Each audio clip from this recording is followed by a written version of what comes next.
Ladies and Habibis, we are going to introduction to you rising star of South Asia.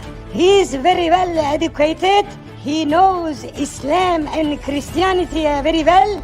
He done what they said he can't. He is Doctor. Alhamdulillah. Wait a minute, what are you doing, Zakir? You come out, it's not you. Habibi, take him out. Sorry, there was some problem. He's Adam Sikher. Hello everyone, this is your favorite Murtid. Salamul Masih, peace of Christ be with each and every one of you. I hope you guys are having fun. And hello everyone, this is your favorite Murtid, live once again with you on your English channel. Welcome and welcome. I hope you guys had a wonderful last week. I'm here once again with each and every one of you with another session. This time around, I am not opening a particular Islamic topic, but rather we are going to talk about a particular incident. You guys who knows me for quite a long time, you guys all know that I do not open live streams for incidents. This is usually what I don't do. But this incident is such a dramatic incident that I do not think that if I won't make a stream on it, it will not be justifiable for what I am doing. It's unjustifiable that what I'm doing here and not make a stream about it, right? So I, as an ex-Muslim, started 4.5 years ago. My initial work was on Facebook. A lot of people who knows me from back then, they know that I have been a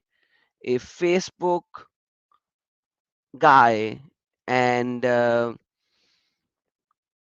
Facebook guy, and I started with writing text debates with Muslims.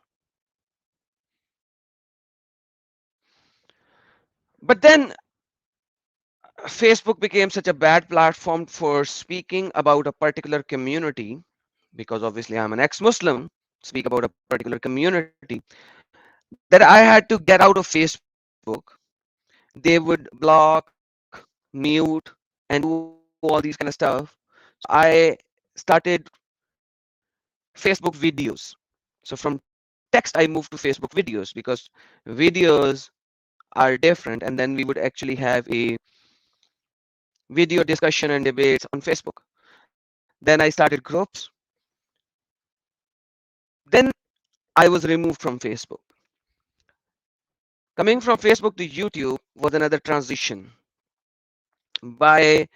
So for about 8, 10 months later, after I moved to YouTube.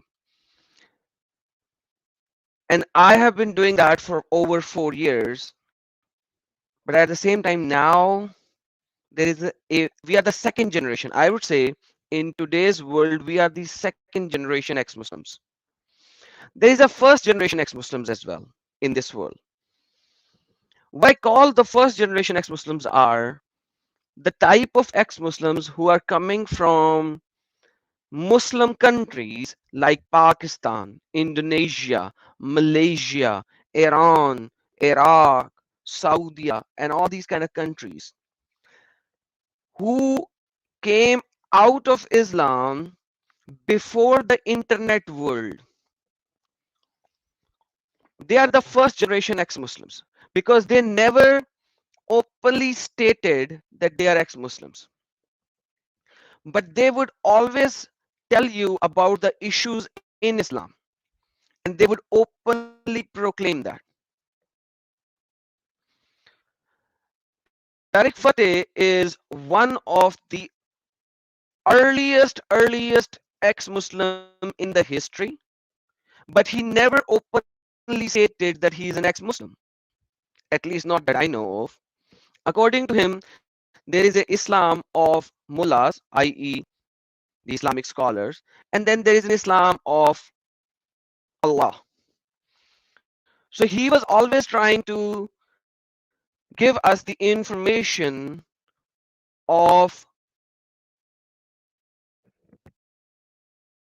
Islam, but still not saying it clearly that he is out of Islam.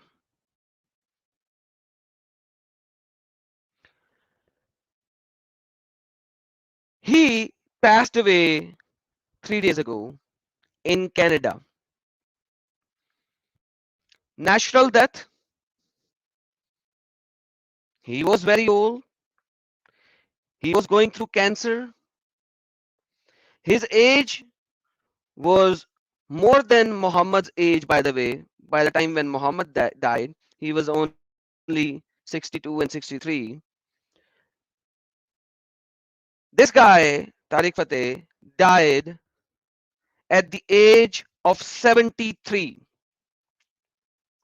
That's a good ripe age if you look at it. Born right after the partition of India and Pakistan in 1948 in Pakistan, he died at a ripe age of 73.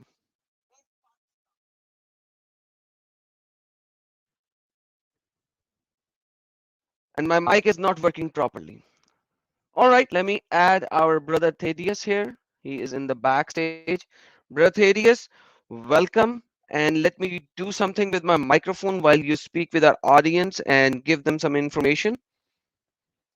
Hello, everyone. Thank you, Adam, for having me on today. It should be a very interesting topic.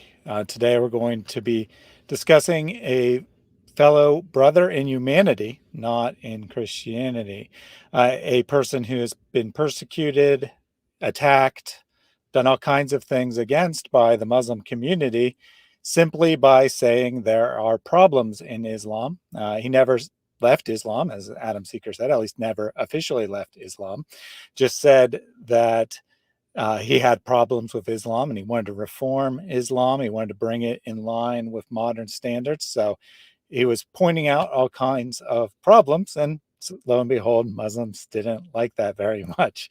So uh, I don't know a lot about him. Maybe those in the chat, maybe you know a good deal. Maybe you've just been introduced to this individual, but we want to honor him today. We want to call out his bravery. Even if he didn't officially leave Islam, it still took a lot of courage to stand up and speak against the problems he saw in Islam. So I guess I'll go ahead and introduce myself. My name is Thaddeus. My channel is Reasoned Answers. I am a Christian apologist and polemicist against Islam. I don't have any personal connection to the religion of Islam. I simply saw the need, and God called me to get involved in this ministry through a series of coincidences, beginning by being introduced to David Wood, starting to take in his content, and then through a series of events, starting a YouTube channel. And that was about, I'd say about 4 years ago now. I think I just had my 4-year anniversary a month ago or so. Channel's been doing excellent lately. We've been having all kinds of interesting guests on. It's probably about a year since I had Adam on the first time.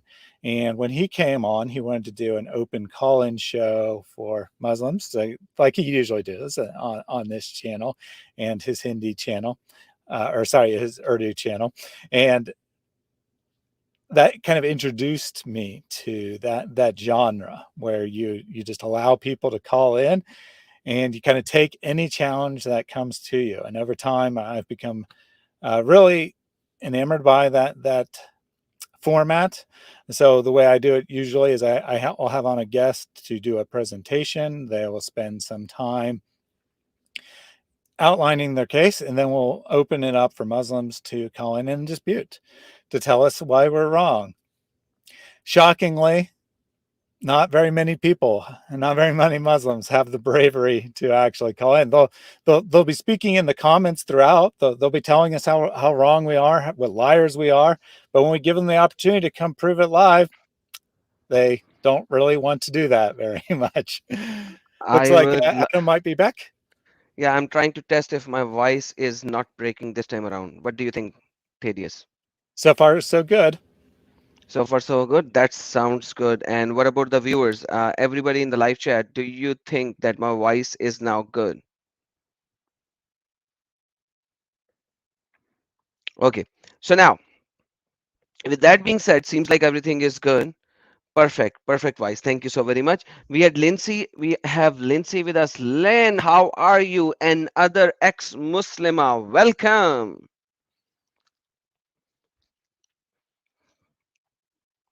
And Lindsay, you are speaking on Hello, mute. brother. I'm sorry. I have to turn off the YouTube channels first. I mean, just mute it. So I'm still watching, but I mute it so you won't uh, double up the sound.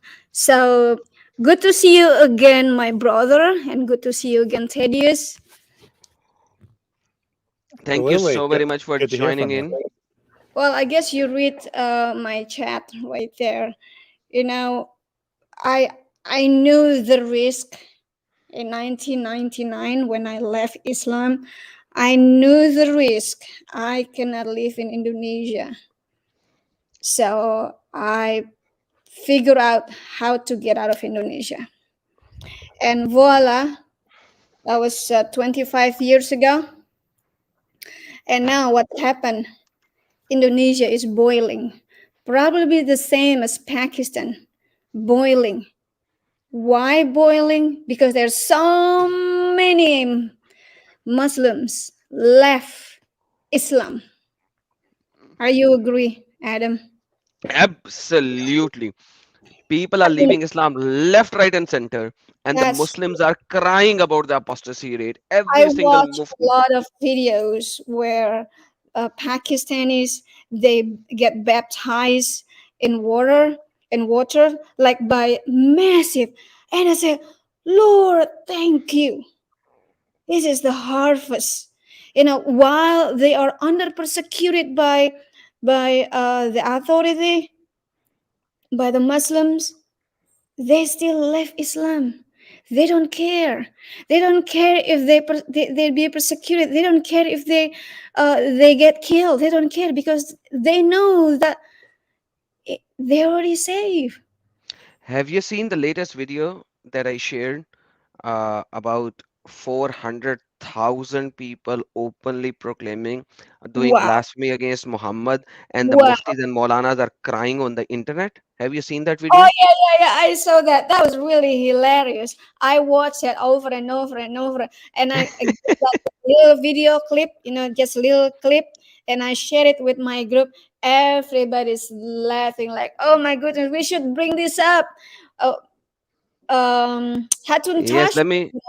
right? Yeah, Hatun Taj did a short program on it. Yeah, she did a short And, program on uh, it as well. It was I'm going to marvelous. bring it up too. Like, how they're so crying, like crying Barbie, crying a bear, Yeah, exactly. and So this is anybody in the live chat who does not know or doesn't have this. There you go. This is my Instagram. I have uploaded that on the Instagram. So go to my Instagram, watch this video, and start following me on Instagram as well. I'm putting very nice videos over there as well. So this is the video that we are talking about. Plus, I made a 2 hour long discussion on this same very topic uh, like a week and a half ago. So you can watch that as well. At the same time, now, Lynn, while you're here, let me just tell you, because previously my voice was breaking up. A lot of people said my voice was breaking up. So I'm gonna rewind and I'm going to talk about what I said before in short again.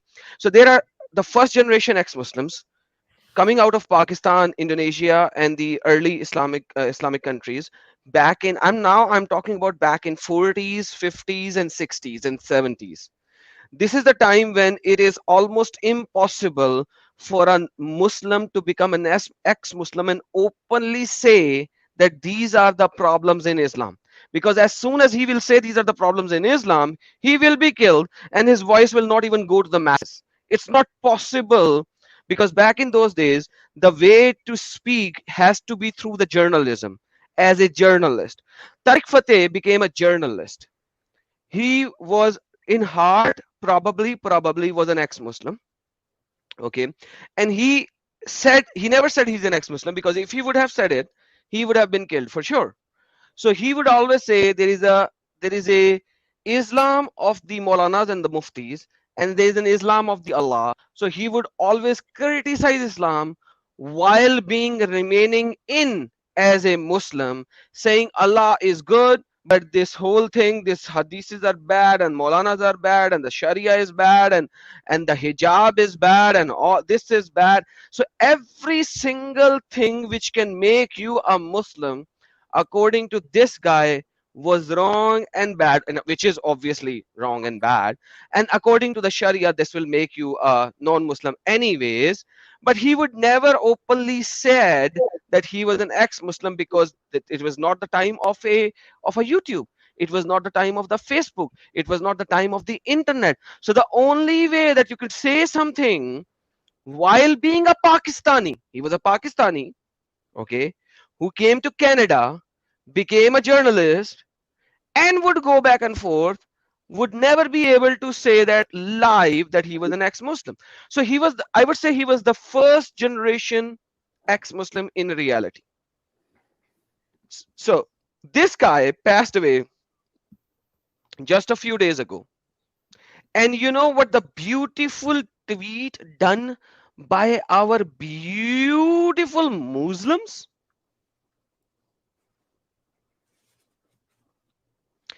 Do you know that? Beautiful Muslim from the India. So an Indian Mufti who actually lives in the United States of the America. His name is Dr. Yasir Nadeem Al-Wajdi. He sent out this tweet. This Mufti, imagine that. This Mufti is living in America. He is born and raised in India, in a non-Muslim country where these idiots are in minority, enjoying the life of an Indian, coming to America, living among Christians and atheists and all those kind of people. When this guy, who is according to him a non-Muslim, died, Tariq Fateh died, he sent out this tweet. Dear Canadian Muslims, do not allow Islamophobe and apostate Tariq Fateh. So he actually added apostate with him, even though that he never said that, to be buried in your graveyards. He never accepted you when he was alive. You shouldn't accept him when he is dead. Spread my tweet among Canadian Muslims. These Muslims might not be able to spread the tweet. I am going to spread the tweet, because this guy is a hate monger idiot living in America. He would bury his own children in a Christian graveyard while he's in America, because I'm going to show you the fatwas as well. Okay, but he would not let him be buried in Canada in a Muslim, in a non-Muslim graveyard. Why? Because he's a hate monger, Islamo kafirophobe person, I would say that. What would you like to add, sister and brother? I would say hypocrite. A big hypocrite. You know, as a Christian, we know it doesn't matter. It does not matter how our dead body will be buried. Exactly. It's just It a doesn't body. matter. The soul is out. It's Why gone. It's are on the they right place. so? They're fighting about. I mean, they're fighting for a dead body, and this is happening in Indonesia too. You know, one of these Catholic guy. They claim that this guy accept Islam. You know, saying Shahada. You know, before he died. And then when he died, of course, his family perform his burial as a Catholic. And this guy was so ignorant, fighting with his family. And he said, if you don't give me that dead body, I'm going to die over here. That's a dumb, it's dumb. You're fighting over a dead body. And while his identity, his driver license, never say that he's Islam. It says Catholic. And nobody believes that he ever uh, become a Muslim. So remember when the Lord say, let the dead bury the dead. Eventually they are the dead because they always want to take care of the dead body. It's a mayat. Why do you like mayat so much? Unbelievable. Exactly. So now check this out. The problem is, like, let me give you the problem statement now in a different manner. This guy, Mufti Yasir Nadeem, is such a hate monger because of two reasons. Number one,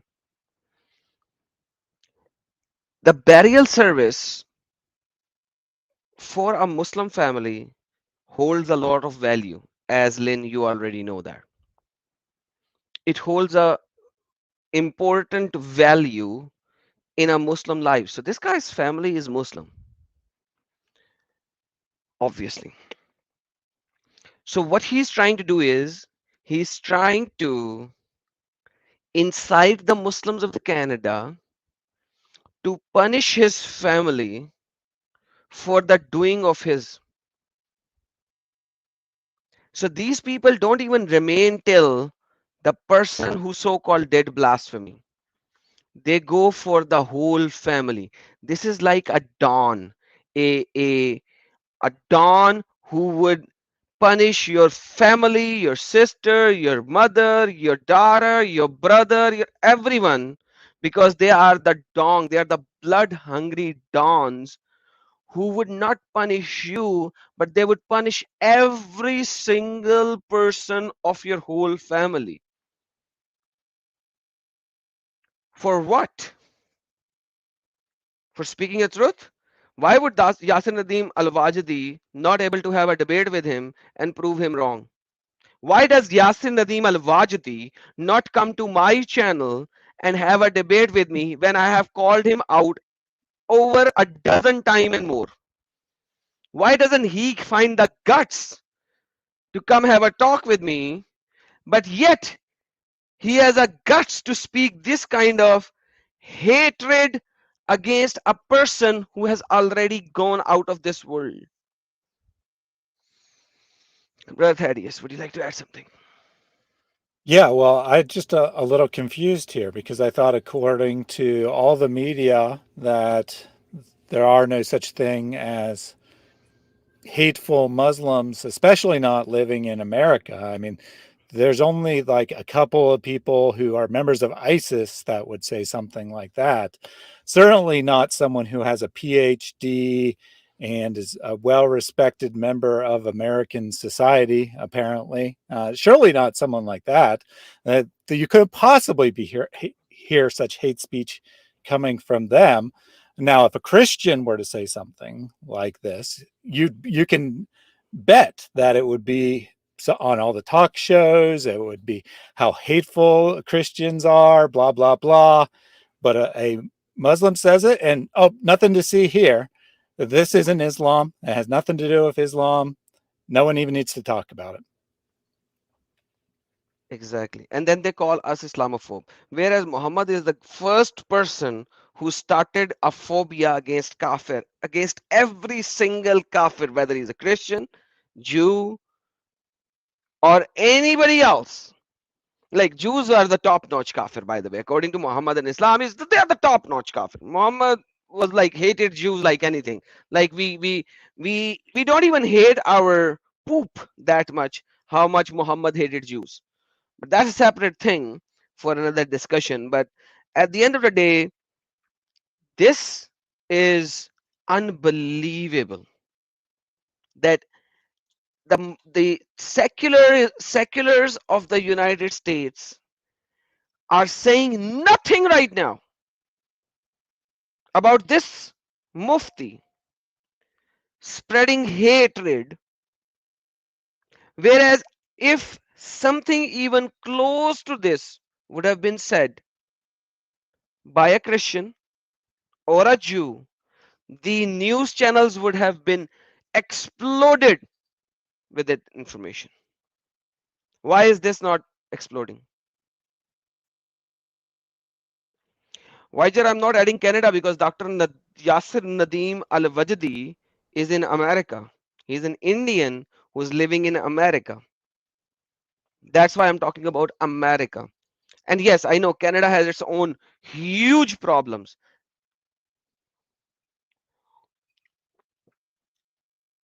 Let me tell you about the graveyard.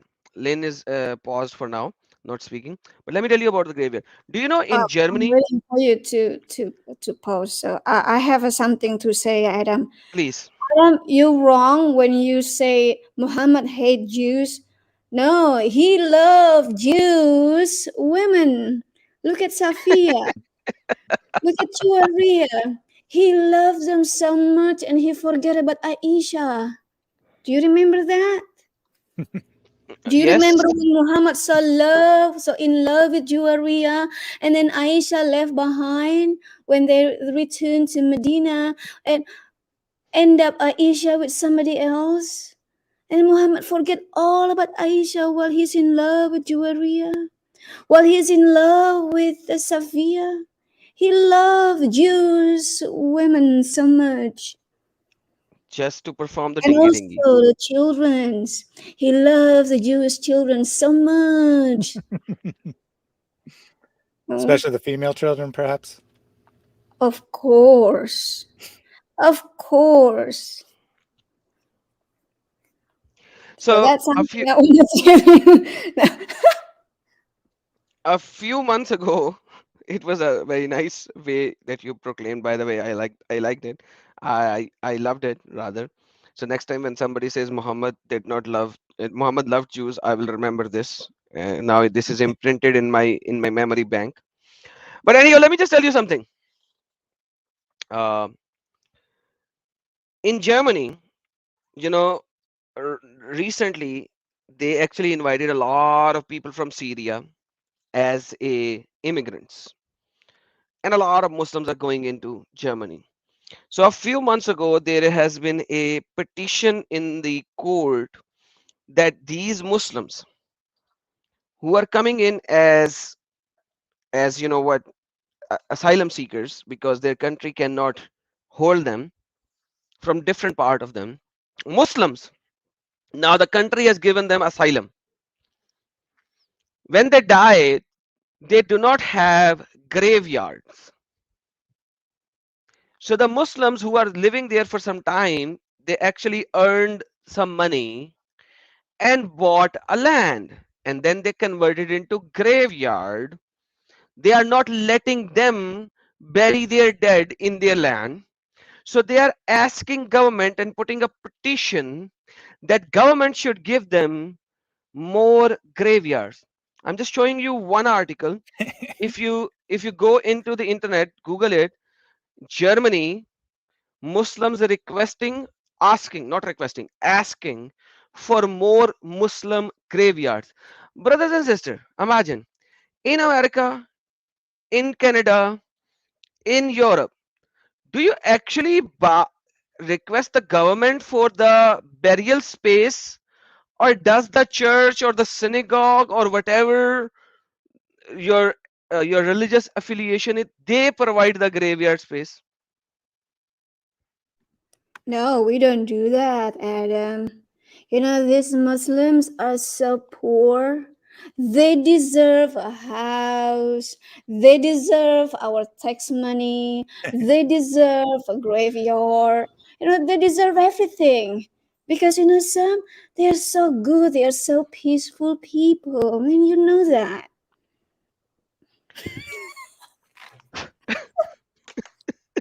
So they cannot they cannot bury their deads in a Christian graveyard. They cannot. But they don't even want to buy the land to bury their dead. They want the government to give them a land to bury their dead. Why is that? Adam, that's okay because when the Muslims man bury on the Christian burial, guess what? This dead Muslim will preach Muhammad's message. So all the Ah, dead Christian who belongs to God, he will belong to Muhammad. And then the malaikat Munkar and Nakir, yes, have more yes. job. So this Muslim who bury in a Christian grave actually giving job to Munkar and Nakir. So I think that's a good thing. While in this kind of broken society and people have no job, so actually they give more job to this death angel. So that's a good thing. Mashallah, mashallah, mashallah. That's why I did not made this video in my Urdu channel, because in Urdu and Hindi everyone knows about Tariq Fateh. I wanted him to be introduced in the West to tell them how difficult it is to be an ex-Muslim. So the early ex-Muslims never even able to proclaim they were ex-Muslims. Now check this guy. This guy, he's a Pakistani descent, born in Pakistan, raised in Canada, kind of a person. There you go. Pakistani Canadian author Tariq Fateh passed away at the age of 73 after the prolonged illness. This very nice smiling face guy, every time smiling guy. Never I've always seen him one of the most happiest person. I don't know his family. I have never met him personally, but he was always one of the nicest guy that I have seen. Very polite. I am very bad when it comes to somebody poking me. I go direct to the jugular vein. This guy, man, he's humble. He's damn to earth. Oh my God, tell me about it. But anyhow, this guy, who would hate this guy? Look at his face. Who would hate this guy? But this is the reality of Islam. This is the reality of Islam. He became a radio person, radio jockey. He was a reporter. He was a journalist, and then he came into television. And finally, before is that, he actually came into YouTube as well. Born in Pakistan, he never ever proclaimed to be a truly a kafir, a truly a ex-Muslim. But this is how it is. This is how it is. We need to understand and realize that Islam doesn't even let you go out. Why does it not let you go out? Can somebody tell me before I show you some evidences? Well, I would say because it's a system of political domination, it's all about numbers. They don't necessarily care about what's in your heart. As long as you're part of their group is larger, they can take stuff over. That seems to be what Islam's all about. Sister Lynn, would you like to say something? I would say, please don't talk bad things about Islam because they are so poor. They are Ah, so peaceful. Some Muhammad is so good. You know what the good hmm. things about Muhammad? Yes, please tell me. Please tell me. I really You want to know know what? the good things about Muhammad. This is a good thing about Muhammad.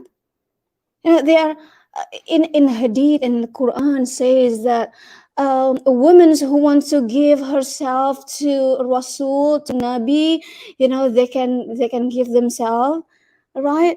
So these women will satisfy. So that's how good Muhammad is. He will satisfy any woman who want to sleep with him. So that's how good he is. So don't talk, Mashallah, mashallah, mashallah, you know, mashallah.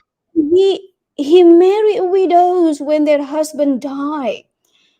No. He When he actually killed their husbands and the sisters and the daughters. Yeah, well, don't say that he killed Oh, them. Don't, sorry. My don't bad. say No, that. no, he did. Oh, no. Yeah. He didn't kill them. His army killed them. Um, Sorry, my bad. He yeah, did not kill them. he didn't kill him. His people Yeah, killed him. yeah, He yeah, never yeah. used his hands to kill. He used other people to kill. Right, right, right. We have to be very careful talking about Muhammad because he is so something. Do you know his face? Do you know him? Nauzubillah, I do not. Very, very nice face. He's Nurani face. Oh yeah, oh yeah. I believe he's white like snow, Alhamdulillah, Alhamdulillah. and I think he is a short like a donkey. Oops, I'm sorry. I didn't mean to No, talk. like an elephant. No, no, sorry, elephant. Sorry, camel. That's in Hadith. Camel, not camel. Yeah. Shh, don't talk bad about Muhammad. I'm sorry. Yeah. Let's So, let's talk about the good thing of Muhammad. He Alhamdulillah. he make you know Sam. What amazing! He has a daughter-in-law and he married that daughter-in-law. That's a good thing. MashaAllah. That's a really good thing. And he have sex with his aunt. That's a really awesome. Nauzubillah. No, no, it was not That is sex, really sister. He awesome. just no, sister. No, sister. He did not have sex. He just took off his clothes and Uh, went into the grave and slept with her. oh, It so was just sleepy, literal. sleepy, sleepy, sleepy, nice sleep, like, Hmm. Yeah. like That was that. like literally he just went into the grave after taking off his clothes and then Uh, he just slept with her in the grave. just sleep. Okay. Yeah. So see, He Subhanallah. just wanted. Subhanallah. talk about He just thing wanted to about. make sure there was no torture in the grave, because if he was there, then there would be Oh no torture yeah. going on. Oh yeah, to avoid torture to Fatima. So Muslims friends, if you have a husband or if you have your wife passed away or died, you know, to decrease the punishment of malaikat munkar and nakir, maybe you should sleep with them, take off your clothes, you know, and do a bang bang bang, a bang bang bang like that, you know.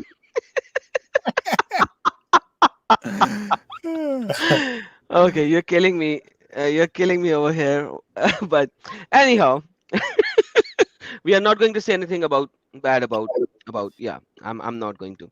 But I'm going to show you some articles. Islam Q&A, one of the very renowned Muslim website, um, Sunni website, Sheikh Saleh Al Munajjid. Question: burying Muslims in a non-Muslim country. Check the answer. The deceased Muslim must be buried in a graveyard that is exclusively for them. It is not permissible to bury them in a non-Muslim graveyard.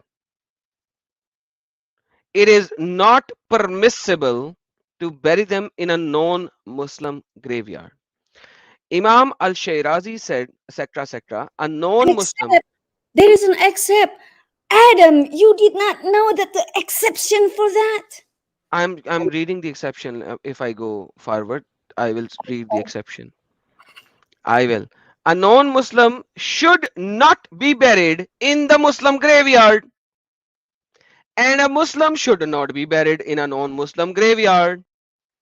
Imam al-Nawawi said, our companions agreed that a Muslim should not be buried in a non-Muslim graveyard and a non-Muslim should not be buried in a Muslim graveyard.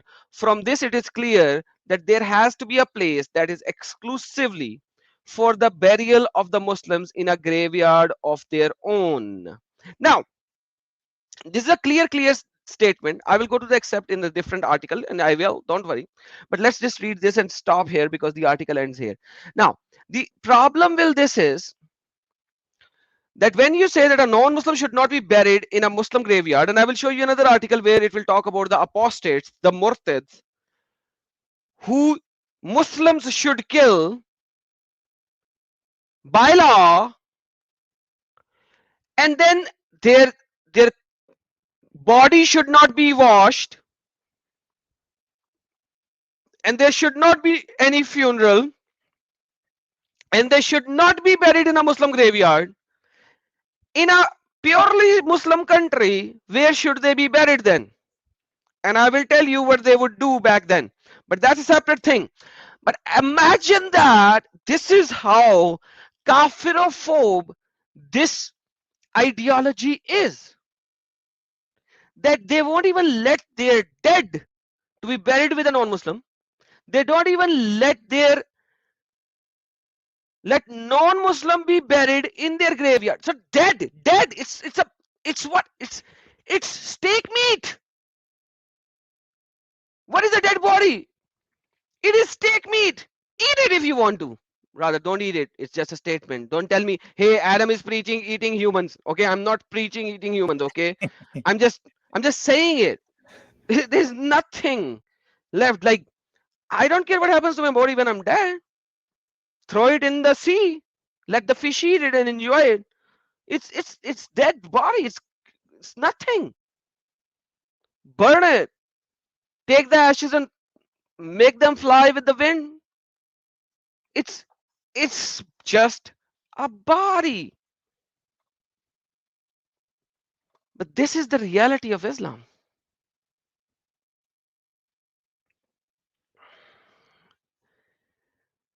Let's go to the except, because Sister Lynn actually spoke about except. Let me show you what exceptions are there.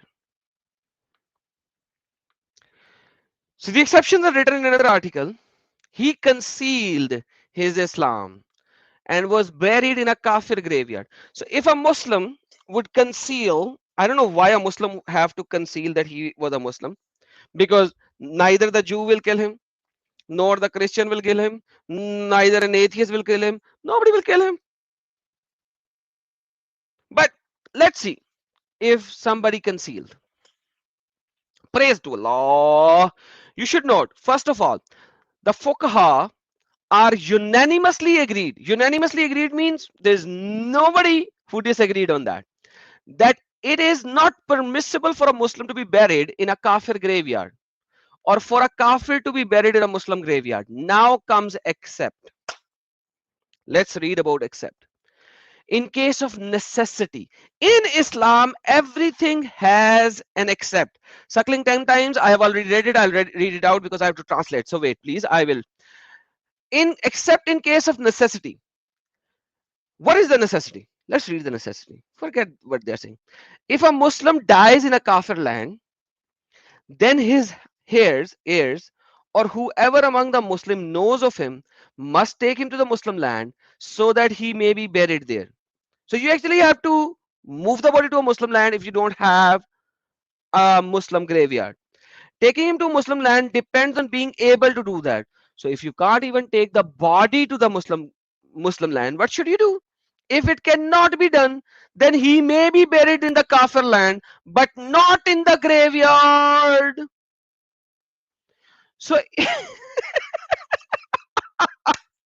so all the Muslims, when they die, they should try their best to take their dead bodies out of America, out of Canada, to Pakistan, to Indonesia, to Malaysia. This is the first thing that they should try to do. If they are so poor, by the way, they shouldn't be poor. Their mosques are so big. They are filthy rich in this part of the world. They should actually try to take it back to their land. But in the kafir land, but not in the kafir graveyard. What should you do? Sheikhul Islam Ibn Taymiyyah said, this is more important than being distinguished from them in life by wearing different clothes, etc. Because there is mercy in the graveyard of the Muslims, but there is punishment in the graveyards of kafir.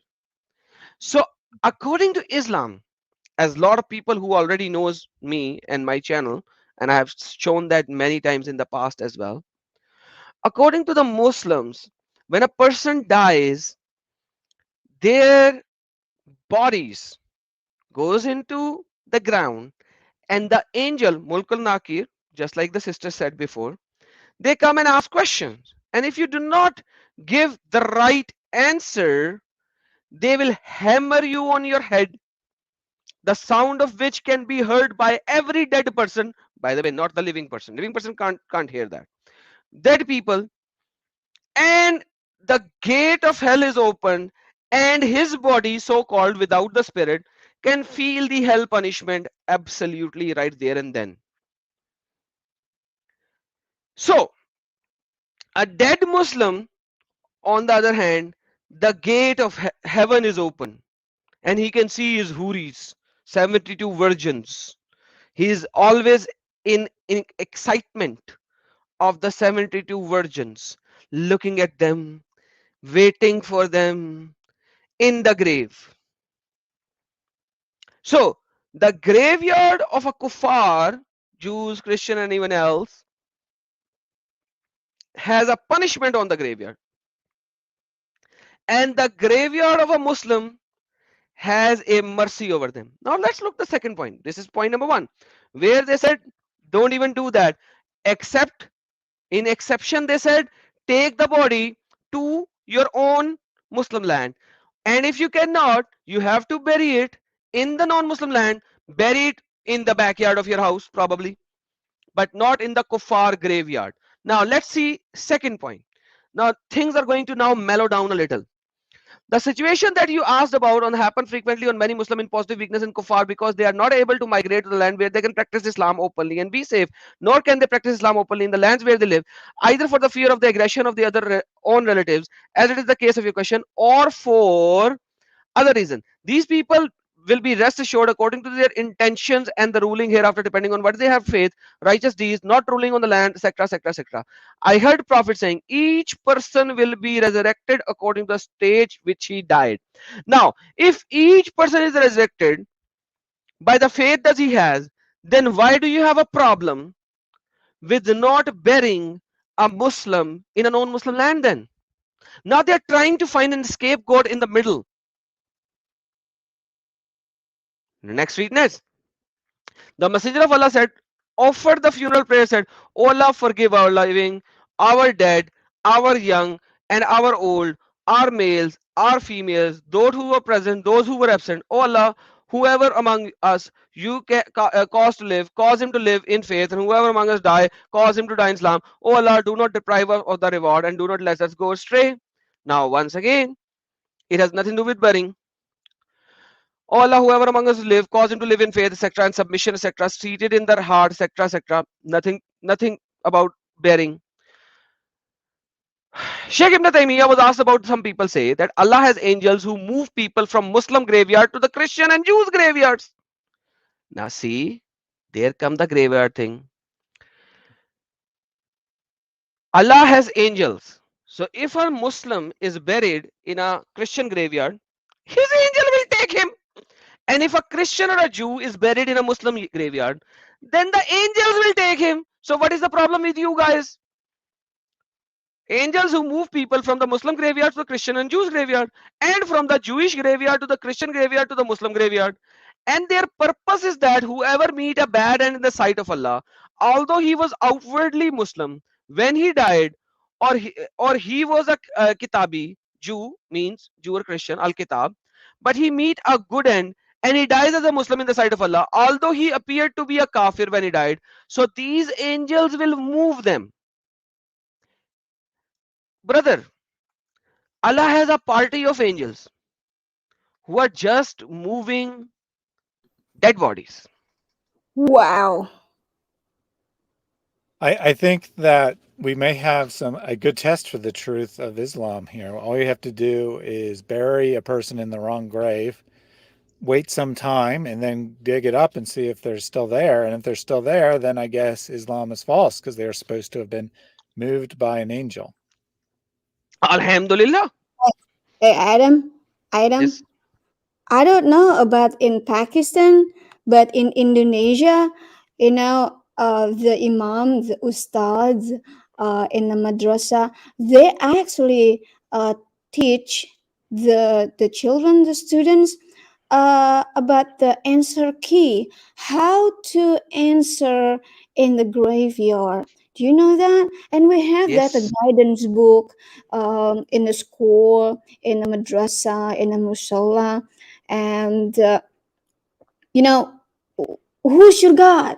And you have to answer, my God is Allah. Allah, who's your prophet? Who's your Muhammad. prophet? What's your You deen? have Islam.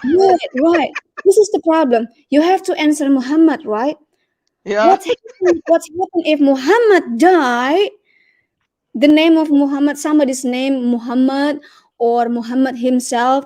Uh, who's your God? Allah subhanahu wa ta'ala. Who's your prophet? Oh, myself. Bang! What's wrong with me? I ask you again. Who's your prophet? Me. And guess what? The angel say, you damn stupid. You have to get the right answer. What's wrong with you? I am Muhammad. I'm your prophet. Don't you know? And it's over and over and over and over. So guess what?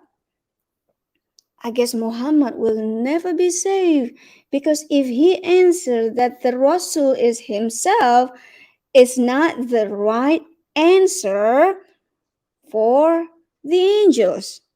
Six Hmm. in the graveyard and how to answer. He got the answer wrong on number 2. But Got it? that hammer sound will be heard by the deads only, not by the living, sister. You need to Oh, understand not that. that living. Yeah. Oops. I can We hear can't that. hear that. No, we I can't can hear that. hear that. I can hear that 5 times a day. Oh, no, you are already dead then. Yeah, you don't know that. It's a long, very long, very long, very. No, that's it. That's it. Hmm.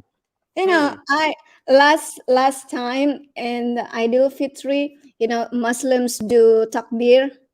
Allahu Akbar, Allahu Akbar, Allahu Akbar. La ilaha illallah, Allahu Akbar. Allahu Akbar walillahil hamd. This is the one that you read while you are going for the Eid prayer, but Yeah, not the adhan. This is not the adhan. This is the yeah. dua that I you think actually do while you're going takbir. for the Eid It's a prayer. takbir, Yeah. takbir, not the azan. And it's a very popular in Indonesia when you have a Jum'ah Salah or Tarawih. Uh-huh.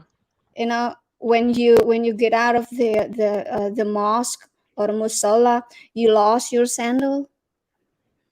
I don't know if Uh-huh. that's happened in Pakistan. It's happened a lot in Yeah, Indonesia. yeah. It's It happened to me. happens so much. It Not happened lost. to Don't me say 5 times a year, brother. While I'm doing Taraweeh, I lost 5 sandals in 5 days. It hurt me, brother. yes, but sister, it's not lost. It's not called lost. It's called their sandals are stolen. So you Are have to you say sure it's not lost? no, no. They are stolen, sister. They are stolen. Stolen. Okay. Now, before we move forward, I have, because we took a little bit of a sidetrack before reading the rest, I have some super chats that I need to read before I go forward.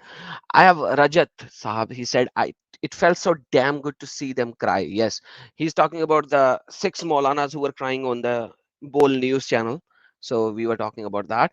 Now we have another friend of ours from Indo Pak saying suckling 10 times. That's one of the hadiths that the goat ate, Quranic ayah, which the goat ate, not the hadith, Quranic verse. So he said, वीरे क्या सोचा था कि English में stream करोगे तो super chat नहीं करेंगे ये लो छोटे भाई we are astonishingly oh my god tongue twisting word it is astonishingly proud of you my friend. I shall always be proud of you. All Navgara be behind you. Om Shanti. Thank you so very much, my friend. So what he's trying to actually say is that what do you think, Adam? That when you will do a stream in English, we won't be there to support you.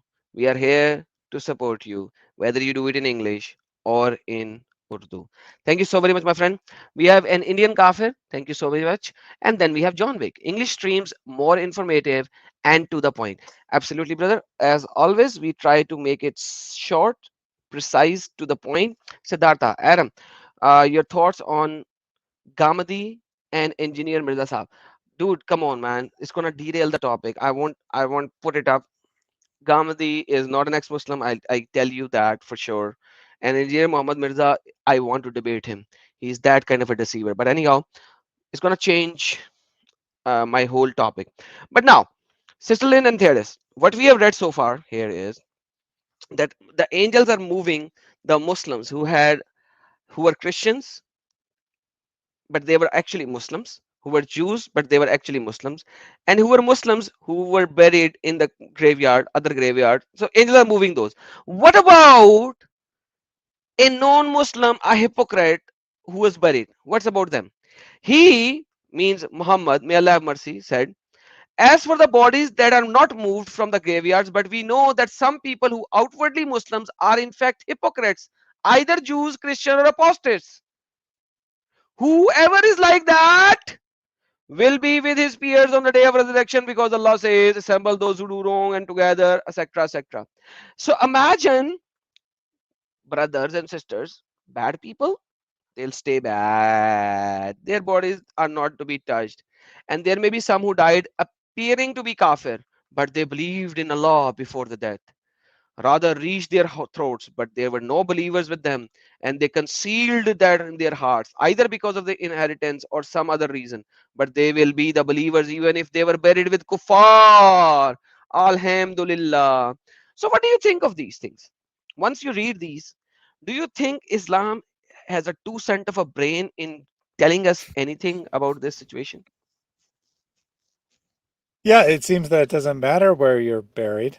First they said that you have to be buried in a Muslim or appropriate graveyard. If you're Mm. Muslim, in a Muslim graveyard. If you're non-Muslim, in a non-Muslim graveyard. But then in the second fatwa, they say it actually doesn't matter because you're going to be judged based on what state you died in, how you lived your life, and how you died, rather than where you're buried. So, which is it? And Is there? in the third fatwa, there are a group of angels, a team, an angel team, who are just switching the graves.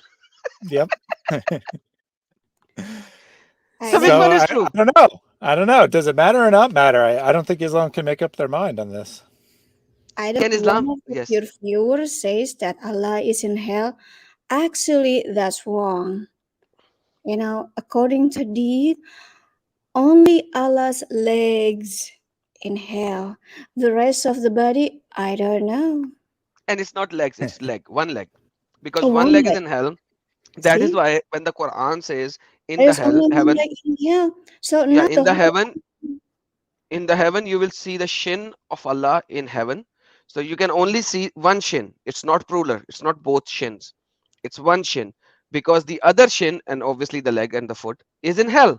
So one foot is in hell, one foot is in heaven. Allah is too big. He is very, very big. Such a big guy. So if you will see the shin and you will raise up your head, imagine what you will see. Yeah, friends in the live chat, don't ever say again that Allah is in hell. Only one piece of his body is in hell. And also, according to the Muslim scholars in Indonesia, they say that Muhammad, you know what I'm saying? Those um, cucumber, only his Banana, cucumber in hell. banana, banana, banana, Okay, banana. only his banana in hell. The rest of the body, we don't know. So, what is for the 72 virgins? If you cannot enjoy your banana in heavens, but your banana is in hell, what are you going to enjoy? But who said? Is it Muslim Ustad who said that Muhammad Muslim banana is in hell? Muslim ustads in Indonesia, because they say, well, we know that Muhammad's sex life is not good. He loves women so much. He like a children and he like a child. He like boys. He like this. He like that. So we believe that Muhammad's banana is in hell, but the rest of the body is in heaven with the rest of the believers. Can you imagine how suffering Muhammad is if he is in heaven without banana? Can you imagine? Can you imagine That that? Again? that is so bad. That is so bad. So when he will be presented so many virgins, what will Muhammad do? By the way, in Pakistan and India, we have the Deobandis who actually comes in and say that Muhammad is actually doing sex with his wives, even in the graveyard, even in the grave, But right the now. truth, his banana is in here. I have no idea what Indonesia is saying. It doesn't make sense. His banana is in here. The rest of the body is in heaven. Oh Like I said, I have no idea what is happening here in Indonesia. I have no idea because we heard a very different narrative. The narrative of Indonesia and Pakistan is very different. In Pakistan, they said, uh, it's different. It's different. no. I It know, is but very different. different Yeah, we every. are Yeah, very I've different. They never have heard very that different before. faith. We don't know, brother. We don't know who is right and who is wrong. We really don't know. We don't. If nobody even knows his face because he never opened his camera when he's talking. It's Yeah, true. yeah. Did, I'm. Hmm. did you hear what I say? He never Yeah, opened his camera when he's talking to his believers. How come he knows his face? Like I don't even know what you look like. Maybe you look like Muhammad.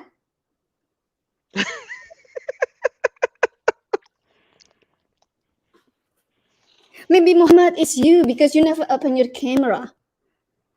maybe, Oh, Muhammad, maybe. let's call Adam Muhammad because Muhammad himself never he doesn't like when anybody trying to draw his face. Oh, you're gonna die. You know what's happened in French? Don't ever draw a Muhammad face because his face is so glorious, you're gonna die. Well, of course, if you try to draw Muhammad's face and you show it in the YouTube channels and you show it everywhere, you're gonna die. But it's not Muhammad will kill you, his people will kill you.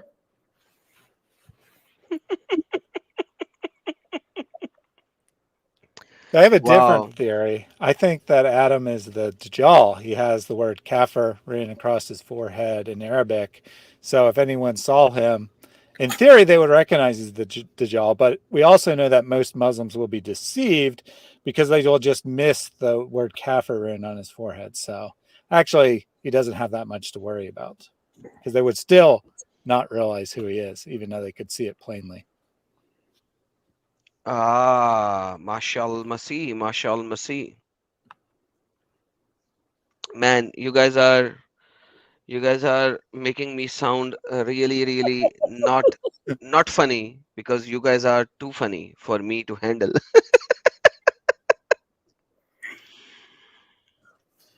This is Ah, infectious, Adams. Since the day that the Muslims say, she's talking so rush, she's talking hard like as a woman, I say, okay, I'm going to talk really gentle to them when I'm on the YouTube. So I changed about a week ago. I changed the way I bring my presentation to the Muslims, and I changed the way to bring up, not so harsh anymore, but it kind of a little bit soft. So I think it's good for them. yeah, we have to be very, very soft, and you are so soft, it's unbelievable that I am becoming so hard. So it's impossible to be at the level of your softness because with this is what we call it meaty churi, you know, the sweet knife. What you are doing is doing a sweet knife. You are killing with a sweet knife.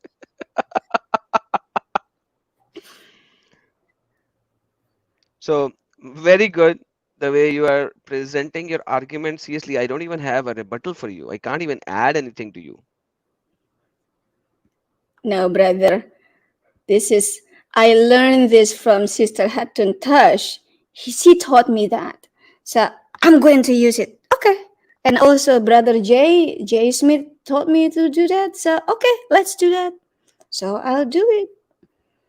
Awesome, awesome. Let's go to another point now. Okay. So before we can move to another point, because what if an apostate dies? What do you think? What should you Apostate. do if an apostate dies? What should you do with him? Well, if I'm a Christian, No, no, and no. then Muslim apostate. Muslim apostate. Muslim. yeah, Muslim. let me What let a me Muslim should do with a okay, apostate. let me give example in my family first. For example, you know, Yes. my whole family is Christian. If one of them become a Muslim or become a Hindu, Buddhist, or atheist, and then she or he die, you know, guess what? I'm still going to treat the dead body sweet as I can. Because you know, Sam, we have a sweet memory. You know, it doesn't matter he or her decision at the end of their life. We still have to treat them sweet. But for the Muslims, well, you know, as soon That's as sweet. you leave Islam, you're a garbage. No, no. And Garbage you has know, some value. Garbage has some value, sister. yeah, as soon as you leave Islam, whether you live or you die, you know what's happened. So, Yeah. can you imagine when the person die as a non-Muslims? He becomes They're probably garbage. going to eat the body Yep. because you're allowed to eat the body. You're allowed to eat the body. You know that the Yes. Muslims, hello Muslims. When you see al kafiruns die, you know you can eat the body. That's fine. You can barbecue the apostates. You know you can maybe a kebab, or maybe you can make a curry. You know with a lot of spice. It's okay. You can do that. You Oh my God, you're too funny. Ha. Okay. Let's read what the fatwas are saying. Again, the same website, Islam QA. Apostasy in Islam. What is an apostate? Now, you need to understand what an apostate is, because there are multiple levels of apostasy, and then there is multiple level of blasphemy. In Islam, even the sin has levels. I've told that multiple time in the past as well. Sin cannot have a level. There cannot be a saghira sin, means small sin, and there cannot be a kabira sin, which is big sin. Sin is sin. Sin is sin. You cannot have a small sin and a big sin. It's not possible. Why? Let me give you a very simple example. In Islamic Shara, even raping a woman is a small sin. It's not a gunahe kabira. It's not a big sin. Okay. So let's not go to the raping a woman. Let's go to a very small sin. Very small sin. You were walking down the street. You had an argument with somebody, and you made that somebody go angry. Now that's a very small sin. Absolutely very small sin according to Islam. But now let's look at some ripple effect of that. Let's think about it. That same very guy who was very angry because of your argument with him, and you made him angry, that guy went to his house and he had an argument with his son because he was very angry, or with his brother because he was very angry, and the brother said something, and he was already angry because of you, and he threw out all of his anger on his brother. Now that particular brother, because of that anger, took his motorcycle or took his car, and he drove in a rash manner. Now he actually had an accident with somebody else because he was angry and he was driving rash in an anger. When he had an accident, the other guy who was involved in that accident died. And that guy was a sole provider for his family. So the house that he has mortgaged vanished, went back to the bank. His wife and his children are now not living a life. They are living, they are just spending their life because their sole provider died. So they have double issues. Number one issue, that their husband and the father died. Second issue, financially they are done. Now the life of that kid is fully destroyed. That kid will not grow up to be somebody that he could have. There could be more. You could actually add more with it. You could have so more stuff with it. Sin is a sin. You cannot measure a sin. You cannot attach value with a sin. It's not possible to attach value with sin. One of the major issue in Islam is that Islam attaches value with sin. A small sin, a big sin. And I would say any theology which would attach a value with a sin, there is a big problem there. You cannot say this is a small sin, Allah may forgive it, and this is a big sin, Allah will not forgive it. That's stupidity. It cannot be this is a small sin, Allah will forgive it. Now, coming back to our point now here, same like that, apostasy has level and blasphemy has level. Let's look at it. We thank for your confidence in us, for sending us this question, and we appreciate being etc. etc. What stood out from your letter is that you were impressed with the religion of Islam. This is a good sign for you. We are happy for your etc. etc. Our Prophet told us that this religion will reach all places on this earth. Okay, every religion will go all places on earth because now we have internet. You stupid idiot. I heard the messenger of Allah. This matter will certainly reach everywhere, and the night, etc., etc., etc., and the willing, etc., etc., etc., humiliation, etc., etc., etc. In your case for admiration of Islam, find out what pure monotheistic religion is. Forget the monotheism. With regards, finally, like I don't know why they actually say 20 things before coming to the point. I find it difficult to comprehend how a man can be sentenced to death for speaking. I would have thought that we as humans do have the right to make the decision. Only God can. What you say is correct because no one has the right to condemn another person to death without evidence from the book of Allah and Sunnah in Messenger of Allah. Now, the ruling of execution because of a word that somebody utters is what the Muslim scholar called ridda. So if you say certain things, you become apostate. If you say certain things, you become apostate. Just like Tariq Fateh, and a lot of Muslim scholars are saying Tariq Fateh is an apostate, not because he openly said he is an apostate. The words that he used made him apostate. Now let's read what apostasy is.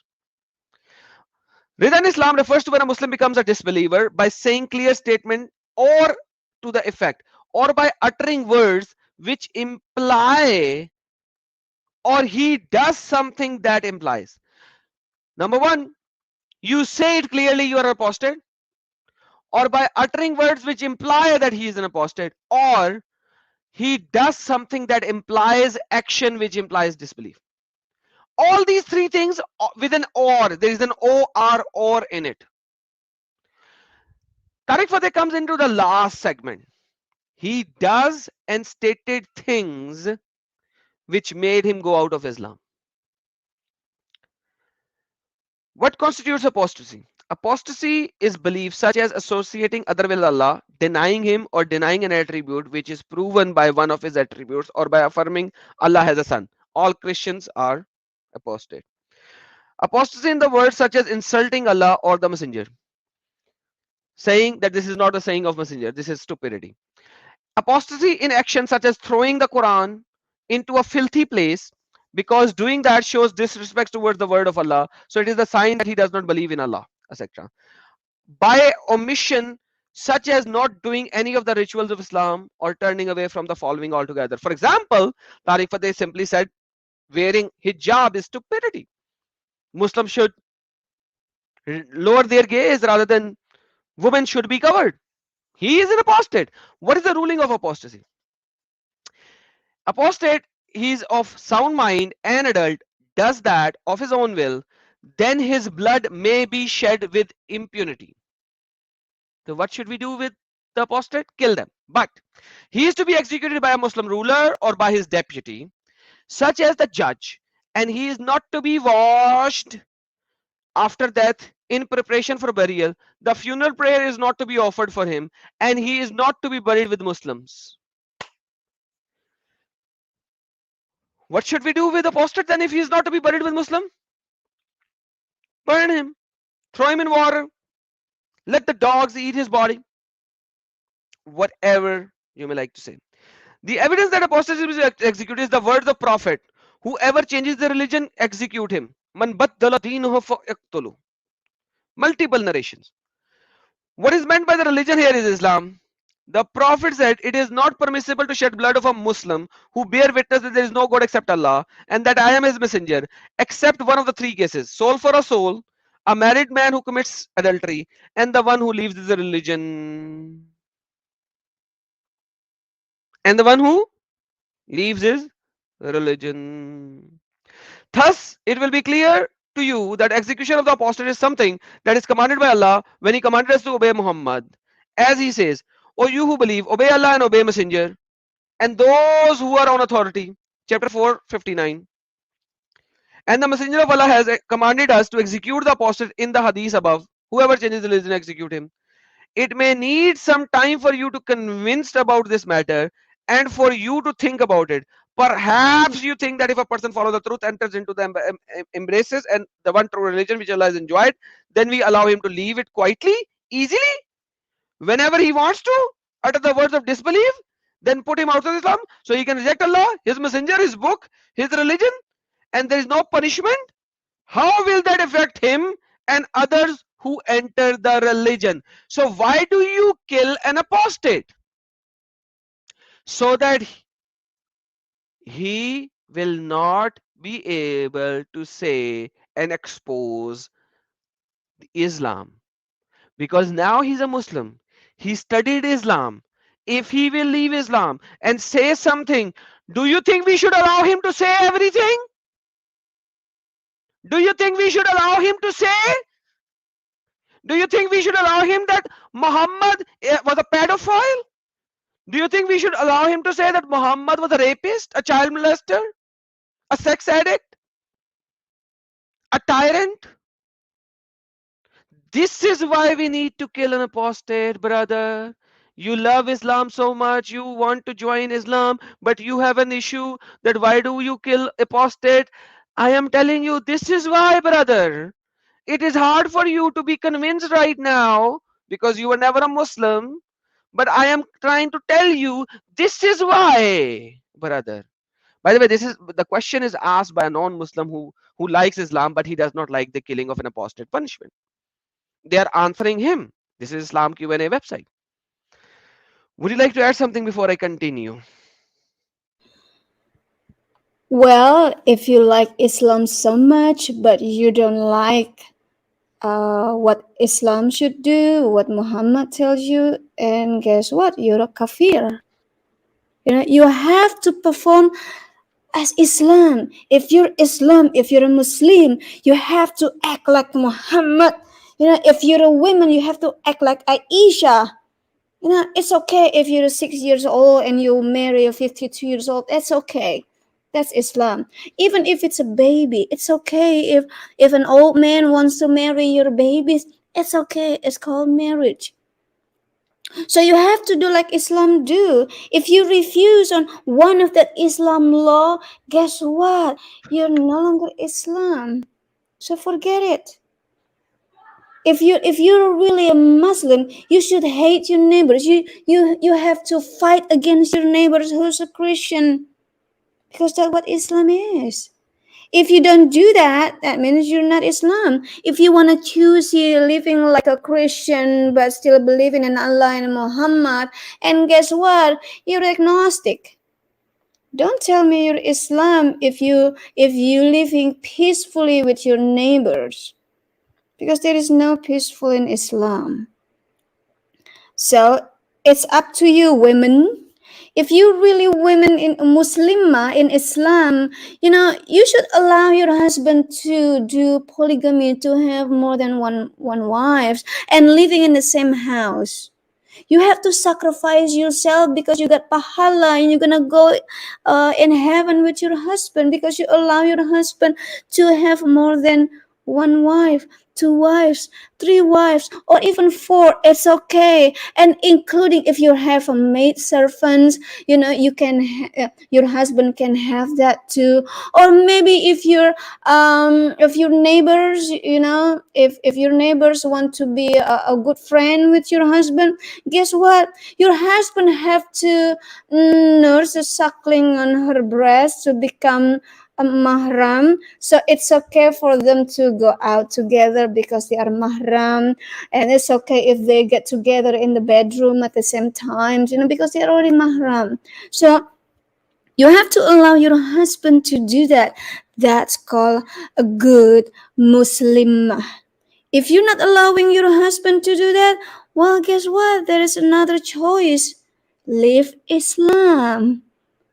I think that's going to be the right choice for you. If you do not like to see your husband, having sex with another woman in your bedroom, just like Muhammad with Maria Coptic, I think this is Yes. the best for you to live Islam now. That's my point. Thank you very much. Mhm. Very well articulated point. Theodorus, would you like to add something before I continue, sir? Not really. I just want to say that Lynn C is hilarious. I am having such a great time listening to her. Oh my God, she is something. Uh, by the way, Viger is a non-Muslim. Protestant believer is a non-Muslim. I don't know why they are having a fight over there in the chat. Guys, stay away from the fight in the chat, please. Uh, then our suckling 10 times actually sent another super chat saying, "Bhai tu sahi hai, bhai tu sahi hai, bhai tu sahi hai." Brother, you are right, you are right, you are right, brother. तू बहुत सही है. You are absolutely right. बहुत प्यार भारत से. Much love from India. तो कुछ भी कर ले लेकिन हम तेरे को हमेशा सपोर्ट करेंगे. Whatever you do, we are going to always support you. Thank you so very much, my friend. Appreciate it. God bless you. And then we have another super chat. Gracias por su trabajo. Yahweh lo bendiga. I have no idea what I that will means. translate for you, Adam. Please. Thanks for your work. Yahweh bless you. Thank you so very much. And thank you. I definitely butchered your language, whichever language you actually used. And I think I butchered it completely, but thanks for the translation, my friend. A reasoned answer. By the way, how do you know? Do you know this language? No, I saw the super chat earlier and I put it in Google Translate, but it was So, Spanish for the so, record. so you actually cheated. Okay. Yeah. Blue Heart said, Adam, this evil practice is there in every religion. I'm an atheist from my beautiful country, India. Okay, this evil practice is everywhere in every religion. You are so wrong, my friend. So we can have a debate uh, in my Urdu channel if you want to on Tuesday. If you want to come, we can come and talk. This is wrong. I I don't have an issue with atheists, but there are atheists and then there are anti-religious. So there are two type of atheists. One is an atheist who is an atheist and he's like, I don't know which religion is right and I don't know which is wrong. Probably all are wrong and probably someone is right. But then there are anti-theologians. Anti-theologians. So the way you actually said it seems like you are an anti-theologian. So you need to see what you're doing. You are actually have an influence of Islam over your brain, over your head. Coming from in India, you think without knowing and reading, which is not good. So remove the brain's glasses of Islam and think again what you're saying. Anyhow, coming back to the next point, we're going to read right where we left off. Do not see that this would make the one true religion that everyone should follow like a shop or store which a person can enter when he wants and leave when he wants. And it may encourage others to forsake the truth. I don't know why he's saying it's a true religion. Has it been established a true religion? No, because the Quran says it's a true religion, so it becomes a true religion. That's it. And it may encourage others to forsake the true religion. So if you come in, this is a mafia. The Don will kill you, so that if you won't leave. Because if you come into the religion and you realize that it is not the one true religion, and you want to leave, now you will be killed. He is explaining him with a sugar coating. Moreover, this is not someone who has never known the truth and practiced it and worshipped in accordance with it. Rather, it is a person who has known the truth, no, who has known this stupid ideology and practiced the religion, who has practiced the religion like me, and done the ritual of worship like me. So the punishment is so greater than he deserved. Now, after doing all that, I realized this is a stupid, idiotic ideology. I left. So why should there be punishment? If it is a true religion, there shouldn't be any punishment. Because the punishment should be with Allah when I die, not on this world. What if, what if 10 years down the road, I will become Muslim again? What if 10 years down the road, I will see that Islam is really a true religion and I might accept Islam again? But what if on the 6th year, you have already killed me? So, how does that make sense at all? If it is a true religion, you should teach me and you should pray to Allah that Allah will guide me instead of killing me. By the way, I receive death threats every single day. I receive over 1,000 chat text messages on my different YouTube channels, my Urdu channel and my English channel combined, out of which I would say an easy 5% are death threats. In the beginning, I tried to save those threats and I thought I would do a live stream, and then I was like, why? Why should I do that? Like, it's just so common. It's just so common that I was like, whatever, let them keep threatening me. Like people in my Urdu channel, when I'm debating, they come on live and the only thing they will say, they will abuse me, my mother, my sister, my daughter, my wife in a single sentence, in a single go. In Urdu, our abusive language is comes in a rhyming manner, just like Quran. It's rhyming. You can say it in one single sentence. You can abuse on the private part of all your family members in a single sentence, very easy. And then they'll say, we'll kill you. And before you could remove the person, because obviously the stream has been watched, like stream is being watched, like 4,000 5,000 people are live watching that stream. Before you could remove that person, the statement is already done. So the whole abuse in a rhyming manner in a single statement is already done. So you can't even tell the audience, hey guys, if you're watching on TV, put it on mute, over 18 is coming up, because they will like very efficiently say it in less than 10 seconds, very nicely. Anyhow, long story, coming back. Moreover, such strong rulings as this is only applicable to such person whose life is no longer considered to be useful. So if you leave Islam, your life is no more useful.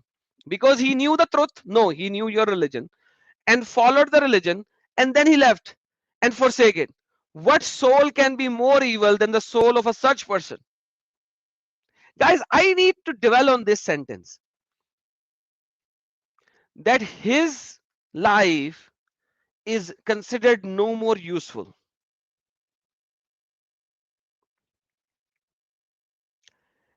The Muslims are taking cell phones created by, I don't know, non-Muslims. Some might be apostates. They are using internet created by non-Muslims whose lives are no more useful. Computers, non-Muslim. Cars, non-Muslim. Tires, non-Muslim. Every single invention that they are using is created by a life which is not considered to be no longer useful. So a life of an apostate is considered no longer to be useful. What do you have to say about that? Yeah, I mean, you made the point pretty starkly there that all these useless people are producing everything that is valuable in the modern world.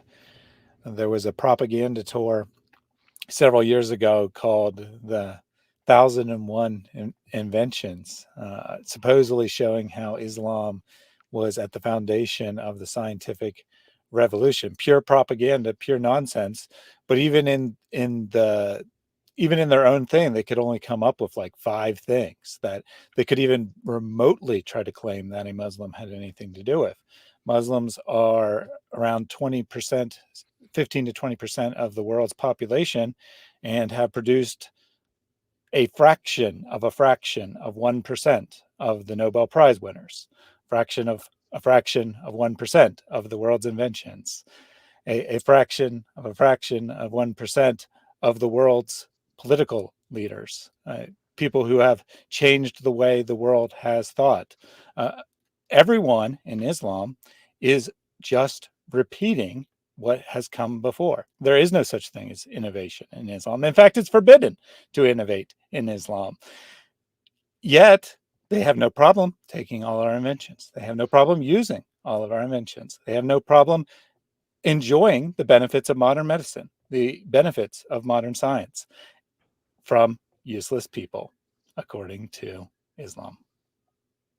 From the absolutely useless people, brother. I like being a useless people. Why? Why? Let me ask you why. Why? Why? Because if I'm a useless for Muhammad, that means I have some things better to do than satisfying him in bed. You know, if I'm useless for Umar bin Khattab or Ali or whoever Muslims man, at least I can go back to school and pursue my a degree in linguistic again. I like being useless in Islam. I don't want to be used in Islam. I really don't. I don't like being pregnant over and over and over and producing 10 kids in 10 years. No, I don't want that. Just to satisfy my husband whenever he wants to. No, I don't like being. I like being useless. I really do, and I love being a useless women in Islam. I hope you all do too. That reminded me of something. Let me play a video first. You talked about women being brutally used versus abused as a Muslim. Let me give you a video. For the Indian population, it will be very, very easy for them to understand what I'm going to show. For the English population, I have added subtitles in it, so you can watch through the subtitles. I know it's difficult for the English audience. So Lynn and Thaddeus, you have to watch the subtitles. For all the English viewers, you gotta have to read the subtitles. Now is the time to maximize your screen, turn the phone in a different direction, leave the chat, because you will have to read the subtitles. For the Indian audience and Pakistani audience, they don't have to do that. But for the English audience, leave the chat, turn the phone now. I'm going to play this. Just watch, and then I will talk about it. किस तरीके का हो रहा है? मेरे साथ मजाक यही हो रहा है कि पहले मैं अपने शोहर के साथ निकाह होके गई, उसके बाद मुझे तलाक दिया गया, फिर मेरे ससुर ने मुझसे निकाह किया, तो इस हिसाब से मैं अपने शोहर की माँ बन गई। और क्या नाम, फिर से मेरे शोहर ने मुझे छोड़ा, फिर अपने भाई के लिए ये रिश्ता बनाने के लिए तो मैं उनकी भाभी बन जाऊँ। तो इस तरह से मेरे साथ मजाक हो रहा है कि कब मैं उनकी माँ बन जाऊँ, भाभी बन जाऊँ, बीवी बन जाऊँ, तो यही सब चलता रहेगा। संक्षेप में पूरी बात बताइएगा कब तक होगा, ठीक है? क्या नाम है आपका? मेरा नाम शबीना है। शबीना, क्या कहना चाह रही हैं? क्या हुआ आपके साथ? क्या हुआ था आपके साथ? कम शब्दों में बता दी भैया, चुप रहिए। मेरी शादी सन 2009 में हुई थी और उन लोगों ने ये बहाना रखा कि मुझे 2 साल तक औलाद नहीं हो। उसके बाद मेरे शौहर ने मुझे तलाक दे दिया। उसके बाद में वो बोले कि ना ये बात घर में रखी गई। फिर मेरे ससुर के साथ मेरा हलाला किया गया। उसके बाद में फिर उन्होंने मुझसे निकाह किया। उसके बाद में फिर उन्होंने मैं सन 2017 में फिर से डिवोर्स दे दिया। फिर मेरे घर वालों ने उनसे बात करी तो कह रहे कि हमारे भाई के साथ हलाला करें। तो मैं सबके लिए तो नहीं गई थी वहाँ, मैं अपने शौहर के साथ जो है रिश्ता वो कर सकती हूँ, लेकिन वो बाप भाई के ये सभी के नहीं है। मेरे घर वालों ने इस चीज पे वो एतराज करा तो बोले इसे ले जाओ कि हम फालतू में से तोड़ी ना खिलाएंगे बिठाल के। बच्चे तो हो नहीं रहे इसके, इसको अपने घर लेके जाओ, नहीं है जान से मार देंगे। क्या चाहती हैं आप, क्या कानून बनना चाहिए? क्या कानून यही कि हम औरतें कोई मजाक पूरी ना है, तमाशा बना के रखा हुआ है कि हमारी भी कोई इज्जत है, हमारा भी कोई दिल है, हमें भी दर्द होता है। वो कुछ नहीं समझ के अब मर्दों ने हमें पैर की जूती समझ रखा है, एक पहनी एक उतारी, कब तक ये सब कुछ चलेगा। इसलिए इसमें एक कानून बनना चाहिए, उसको सजा मिलनी चाहिए। ये हलाला तो चीज खत्म ही हो जानी चाहिए।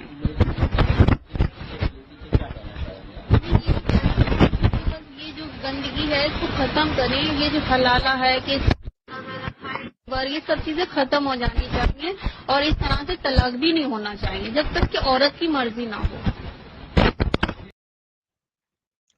All right. So I everybody, told you, Adam, I told you it's good being a useless woman. Because if it's used women, look what's happened to her. You have to do halala to his dad, and then he gotta do halala to the brother, and maybe do the halala to the neighbors, and maybe to the halala to the dogs. Who knows? See that? exactly, exactly, It's better to be useless women in Islam. So my recommendation, leave Islam. exactly, exactly. So here comes probably a Muslim or anti-theist. Here in America, women didn't have right to vote for years. You're comparing this with right to vote. Come on. Wow. You comparing did Wow. you have the right to vote? No, I have the right to vote, but I Wow. don't care if I vote or not. Guess what? It's no big deal. But if you do you know what halala is? Maybe Rose Petal don't know what the halala means. Halala Let's tell means Rose Petal. after your husband divorce you, you have to have sex with another man in order for you to come back to your husband. Or if your husband divorce you again and then what your husband wants you back because you're still young, you're still beautiful, and you're still useful, then you have to have sex again with somebody else until he's satisfied. Or if he's not satisfied, you have to make him until satisfied. Then you can have your husband back. And it's going to be over and over and over. So do you want to do that? That's a halal mean. So you L- compare with have the right to vote for years. Women in Islam have no rights at all. Not even have rights to her own body. Not even have rights for her mouth. Nothing for her own life. Nothing, Rose. So do not compare this with didn't have the right to vote for years. That's a pity. I'm gonna cry. I'm From the crying. last, from the I cannot last, vote for years. I cannot vote for years. How cruelty is this? I'll So take a 10-second of silence for your cry and then I'll speak. I think 10 seconds is gone. Theodas, would you like to add yeah, something that yeah. I just wanted to let you know that Rose is a Muslim who lives in the United States, has always lived in the United States, and yet she's here telling us what rights Muslim women have in Muslim lands, supposedly, not knowing that the rights she has are related to the U.S. Constitution and the laws of the United States and have nothing to do with Islam. In Absolutely. Is yes, and let In Islam, even now they don't have the right to vote. mhm. In Islam, as a Muslima, she still doesn't have the right to vote. In America, she got the right to vote somewhere back in 70s or 80s. I forgot when, but and I don't even know when. Rather, you can tell me when. But in Islam, they don't even have the right to vote at all. Now, coming back to the actual point, this girl was married somewhere in 2009. After 2 years, her husband divorced her because she was not able to conceive. Now, the husband made her marry his own father so that he could have sex with her a couple of times. Then the father divorced her so that she could be married back to the husband. In 2017, she was divorced again. 2017 or 19, I forgot the years. And she was divorced again. And now the husband was saying, marry my brother.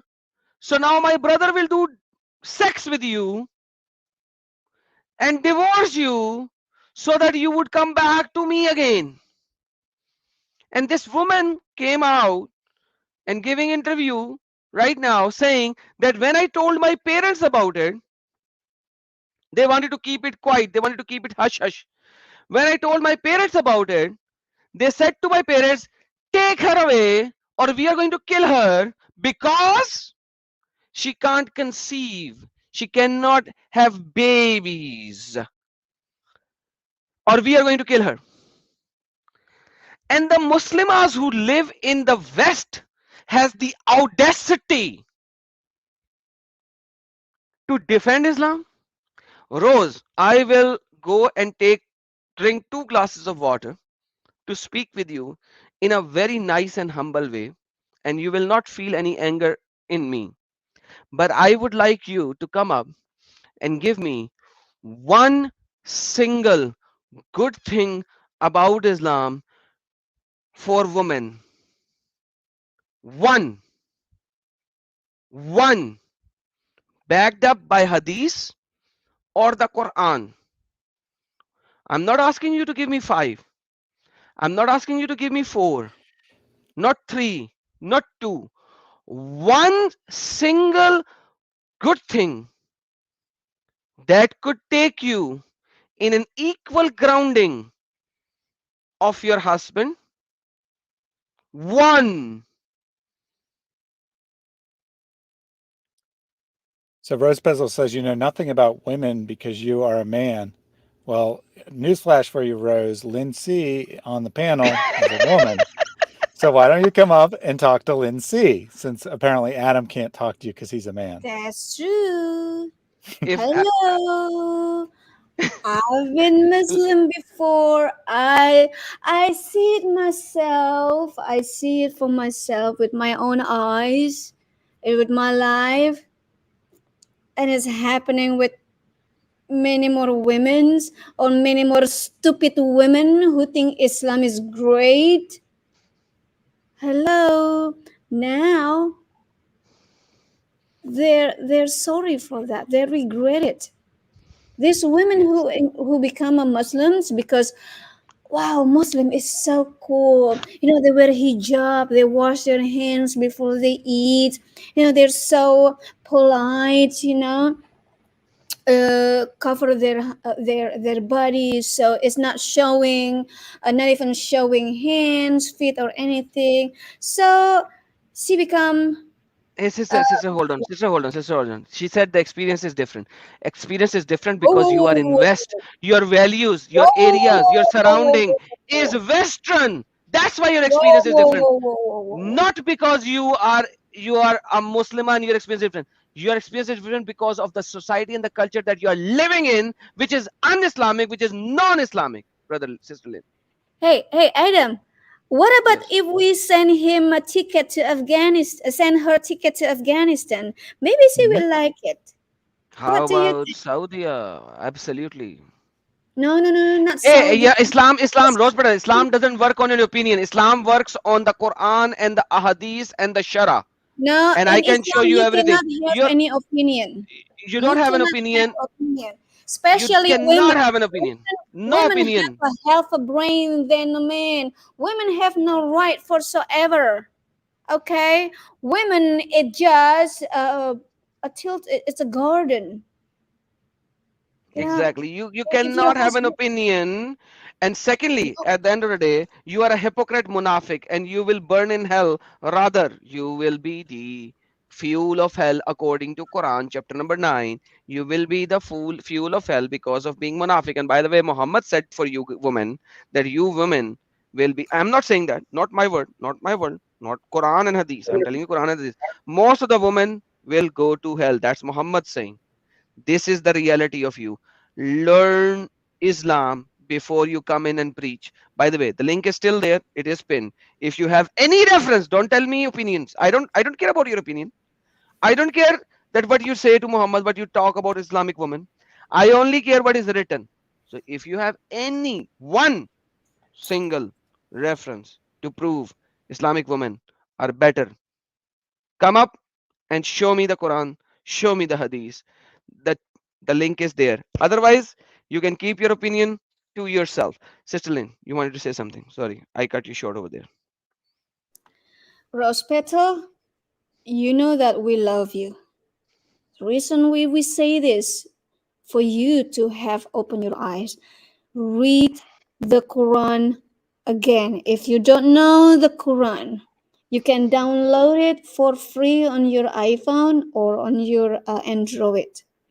Read it for yourself. Don't give any opinion because in Islam, you're not allowed to have any opinion, especially women. Women are not allowed to do anything except in bed and in the kitchen. Cooking for the husband, satisfy his desire, and then raising your children. Whether your husband give you money or not, you have to raise your children. It doesn't matter. So, Exactly. Rose, we love you. That's why you have to open your mind. There is no opinion in Islam. Once you have opinion in Islam, guess what? You're a kafir. Thank And you you so very don't much, brother. believe Sister, kafir. I'm reading her comment. This is the last thing that I'm going to tell her, and then I'll move into my topic because she is not going to join up. She said, "Women are beaten every day. Any single person who beats women is bound to go to hell and receive the punishment of hell for beating a woman." Now, do you agree with me? Give me a yes or no on my statement, and I will show you that Muhammad beat Aisha on her chest just because of one single thing. Now, first tell me, any man who beat his wife or beat the woman is going to be in hell. Tell me. Once you tell me, I will take you there. Any single man, brother and sister, check if he says yes. If she says yes. If she says yes, I want to see the yes. So far, no response. So far, no response. I want to see her yes, and then I will show her that Muhammad beat Aisha. Abu Bakr beat Aisha. Muhammad and Abu Bakr, both of your top notch people, used to beat Aisha. Now tell me, hurry up, hurry up, hurry up. Come on. Today, today, today. Why are you so scared Show of it, saying yes? show it, Adam. Show it, Adam. Falah See, yahdani sadri auja. Come on, hurry up. Today, today, hurry up. I'm waiting. No, I need her. I need her answer so that I will show her that Muhammad is burning in hell. She just needs to say yes. That yes, anyone who beats his wife or a girl is going to burn in hell. I want the answer. She says I I get the answered, but answer. she I didn't will. answer. Yeah, where is the answer? Give me a yes or no. Simple. Give me a yes or a no. Should a person burn in hell if he or she beats his wife? If he beats his wife?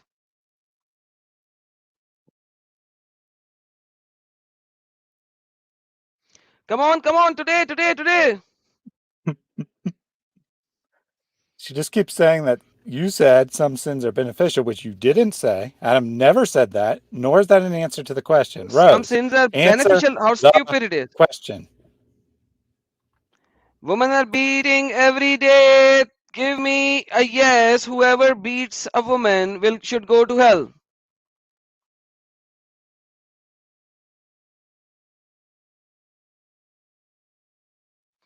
Guys, why is she not speaking anymore? It's she said as Allah ordains. That's her answer Because apparently. if Allah ordains, so beating is okay. I guess. I don't know what that what that's So if supposed to mean. Allah ordains, beating a wife is okay, but anyone else in the West should not beat the wife. But if Allah ordained, then it is okay. Like how is this right? Now she's afraid because she knows that in the Hadith it says Muhammad beat Aisha. So she says it's so I think what she's trying to say is that Allah has already predestined some people to hell and some people to paradise, and their actions are irrelevant because she says as Allah ordains, and then she says it's So predestined. Allah ordained Muhammad to go to heaven. Hence, no matter what Muhammad do, it doesn't matter. Right? Yeah, apparently. Perfect. So your prophet can beat anyone just because he wants to beat it, because Allah already said he's gonna go to heaven. So Allah is bystander. He has two different standards, and you are right with that. You are all okay with that. Yeah, seriously, I get amazed because of these kind of girls. Like literally, it's amazing. The stupidity is amazing, that because Allah said that is okay, so Muhammad can beat, and Muhammad will not go to hell because Allah said you cannot go to hell, so Muhammad can beat anyone, all of his wife. But she is following Muhammad as the true example, and whoever follows Muhammad as a true example should beat their wives, and there shouldn't be a problem. By the way, you know why you don't know? Because you cannot read Arabic. You do not know because you cannot read Arabic. If you could, That's true. because It's, you cannot read Arabic, and the problem with this is that our beautiful people in sunnah.com do not translate it right. They hide it. That Muhammad beat his wife Aisha, they hide it. They don't translate it right. Do you know that? So you said, oh, they get beaten, women get beaten every day because Muhammad said it and did it. That is why they get beaten every day. If Muhammad would not have said it and Muhammad would not have beaten his wife, this would not have been happening. Anyone else who does that is all okay. They are going to burn in hell. They are okay to do that because they are going to burn in hell. But because Muhammad did that and Muhammad is not going to go to hell, then that makes it sinner. Ooh, ooh, Biggest do you sinner do in you the so know that? history of sinnership. Do you go know ahead. that Do you I know know one. that in Islam, you're not just allowed to beat your wife, you can choke her to death. Oh, If she doesn't want to have sex with the husband, he can choke her right there. It's okay. It's not his fault. It's the law of Islam. And if you refuse to have sex with your husband, maybe because you're tired, maybe because you're not in the mood, you know what? The angels in the heavens will curse you all night long until morning. Don't all you know? night long. All night long. Don't you know that? Rose, Oh, Rose, think about it. I'm a woman too. You're a woman too. You know, Muslims in America are no longer practicing Islam. They are practicing Christianity, but they refuse to accept that Jesus is Lord. Jesus is the Son of God and He died for your sins. They're living like American, they're living like a Christian, but refuse to accept Christianity. How's let me that? show for the people on the audience. Let me show them how the other websites and the sunnah.com is different. This is Sahih Muslim 974b, and it says, Muhammad struck me on my chest, which caused me pain. Fala yahdani, where is it? Fala yahdani, أو صدري ما جاءتني. فقلت نعم فلا يهدني في صدري لحظة أوجعتني. Now, this is the Arabic. Now, let's take this. Like, you guys need to understand this. This is the same hadith, Sahih Muslim 974b. It clearly says, he struck me on the chest, which caused me pain. Now, let's go to sunnah.com. Now, see, in the sunnah.com, if you read sunnah.com from the archive before 2018, you will see the same hadith, which says, he struck me on my chest and it caused me pain. Now here they change the translation. They change this translation in Sahih Muslim. This is Sunan Nisai, Sahih Muslim. Now check this out. Sahih Muslim. Read. He gave me a nudge. Read the third line. He gave me a nudge on the chest, which I felt. How can falayatani fi sadri latatin auja asni translates as he gave me a nudge on the chest, which I felt. How can you translate this like this? Now they change the translation on Sahih Muslim 974b, but last time when I was doing the live stream, they had not changed it in Sunan Nasai. Let's see what Sunan Nasai says.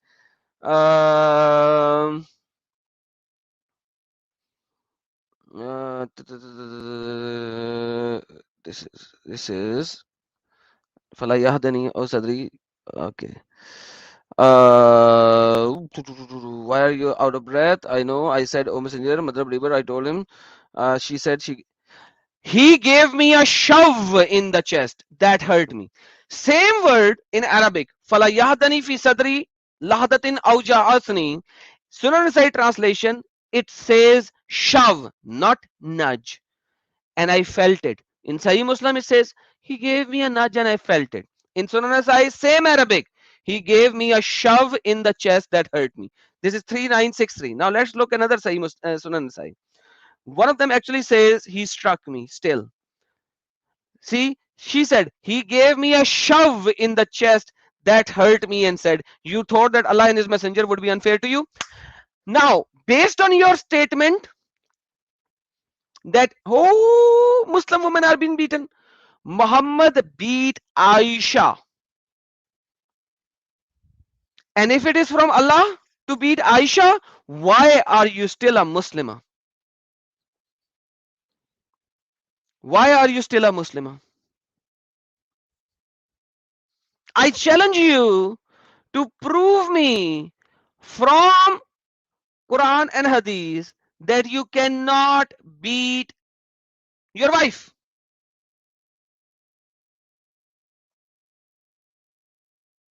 it to me. You will not be able to prove that to me. That's the reality of Islam.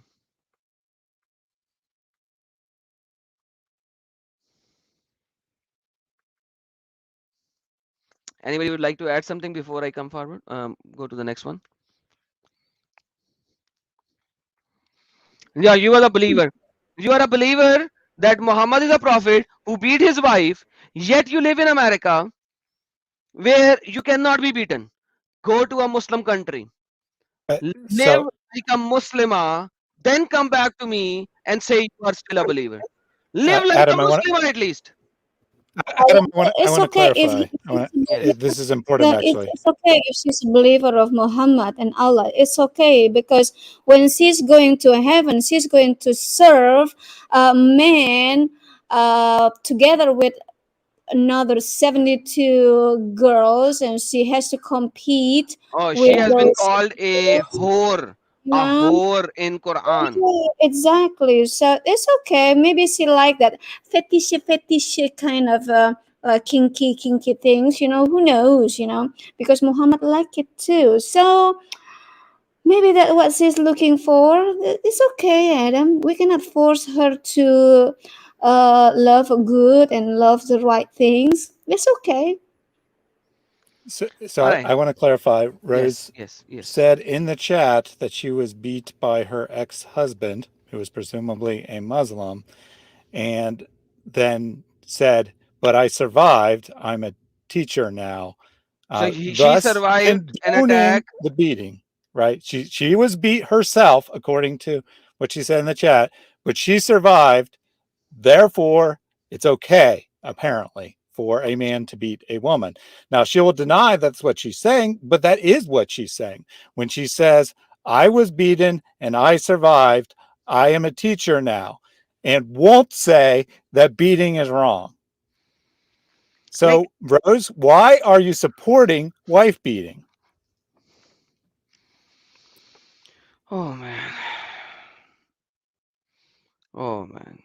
So she said that she was beaten by her ex-husband who was a Muslim, who was following Sunnah of Muhammad, yet she's a believer. I don't understand that. At least I don't understand that. Yeah, I don't get it either. Like, can somebody, okay, if anybody understood this statement that she was beaten by her ex-husband who was a Muslim and she is still a believer and she thinks Islam is right, while she said that when Muhammad beat his wife Aisha, it is all good, Muhammad is still going to go to heaven because this is what Allah ordained. So if Allah ordained in Quran chapter number 4 verse number 34, Quran chapter number 4 verse number 34, Allah ordained wife beating, Muhammad did that, her ex-husband did that, yet she is a believer. How is that thing? So if anybody could understand this logic, give me a 0. If you did not understand this logic, give me a 1. I want to see that. I want to know who understood this logic. So she did claim that she did now say that her ex was a Christian, which is apparently why she's a Muslim now, because she was beat X by was a someone. Christian, he will burn in hell for the thing that he Yeah, did. that's what I was going to say. I will condemn this individual 100%. Whoever beat And you, whatever his religion is, he did something gravely immoral, and he will suffer for that. so So, Rose, no, why are you? wait. So Sorry. you became a Muslima because supposedly a Christian beat you.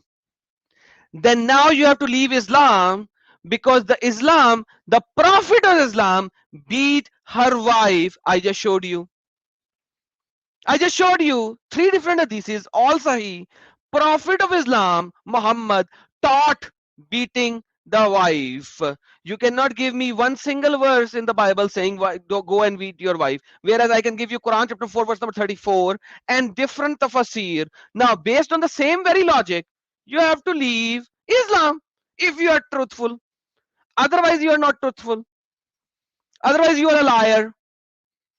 Because if you are not a liar, by the same logic which made you come and accept Islam, you have to leave Islam by the same very logic. Yes, I know she's lying. A lot of people saying she's lying. I'm saying by the same logic that she stated that she was beaten by so-called Christian. That is why she accepted Islam. By the same logic, now I have shown you three ahadiths where Muhammad beat his wife. Now leave Islam right now, or you are not truthful to your own self, let alone anybody else.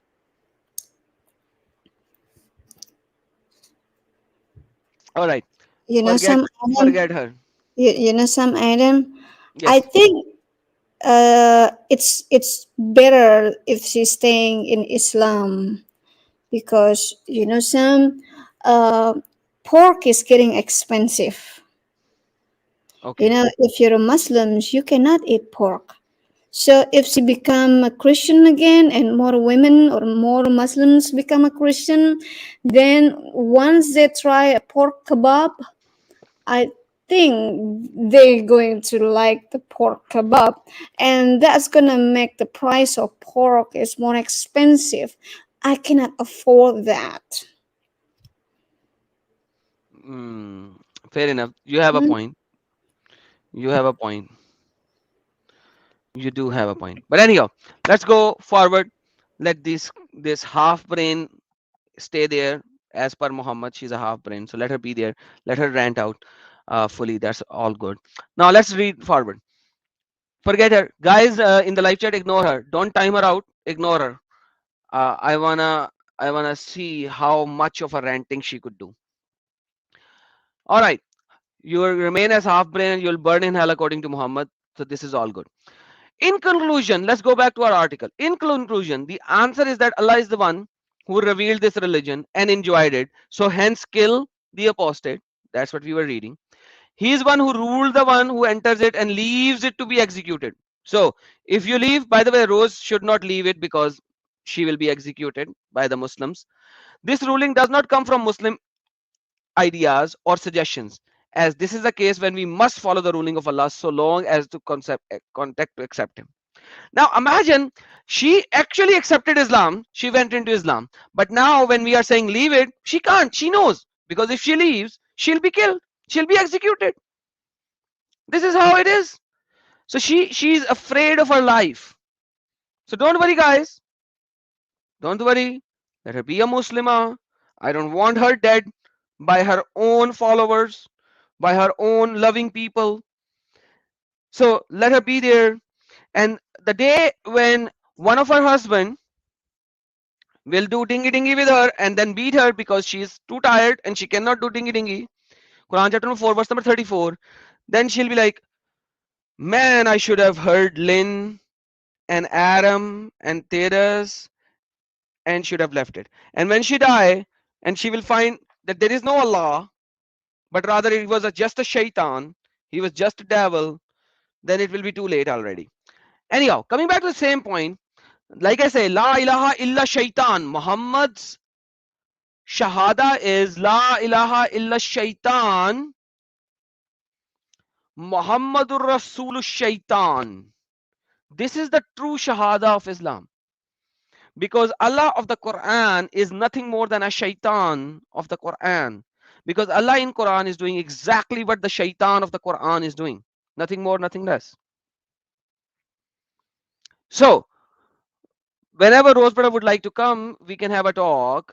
But she needs to study her own religion first, which she accepted without knowing what is written in Islam. The problem with the new converts are they are they are like the new brides who would shout so much but know nothing. They know nothing about their husbands. Just like that, she knows nothing about Islam, but she'll keep on babbling about Islam. Hey, Islam is good, Islam is good, Islam is good. But she has no idea what Islam is.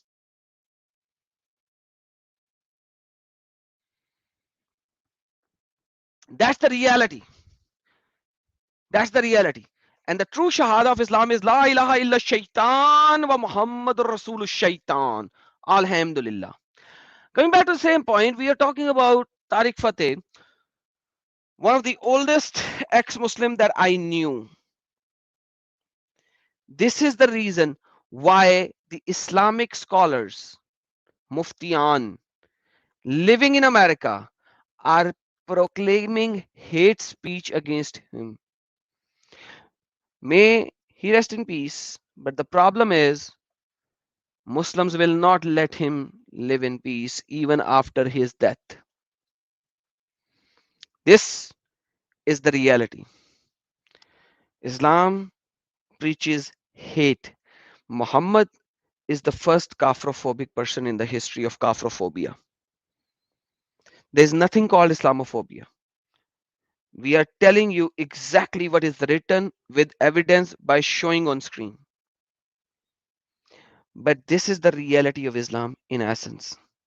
And I've shown you one of the video right now on this live stream. What is happening with females where the Muslim population are in somewhat majority, what they are doing with the females in India. And thanks to one of my follower, Lisa, who actually sent me this video, this tweet, which I translated. I'm going to upload it as well as a separate video, short video, so that people will realize what is happening. This is not just a sin, it is an abomination.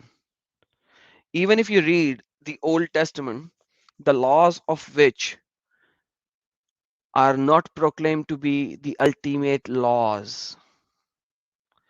God said, even in the Old Testament, that if a man leaves his wife and she goes on and marry someone else, and then that someone else, she leaves him and tries to remarry to her first husband, God did not said it is a sin. God said that's an abomination. That's an abomination before God. This is nothing more than a adultery.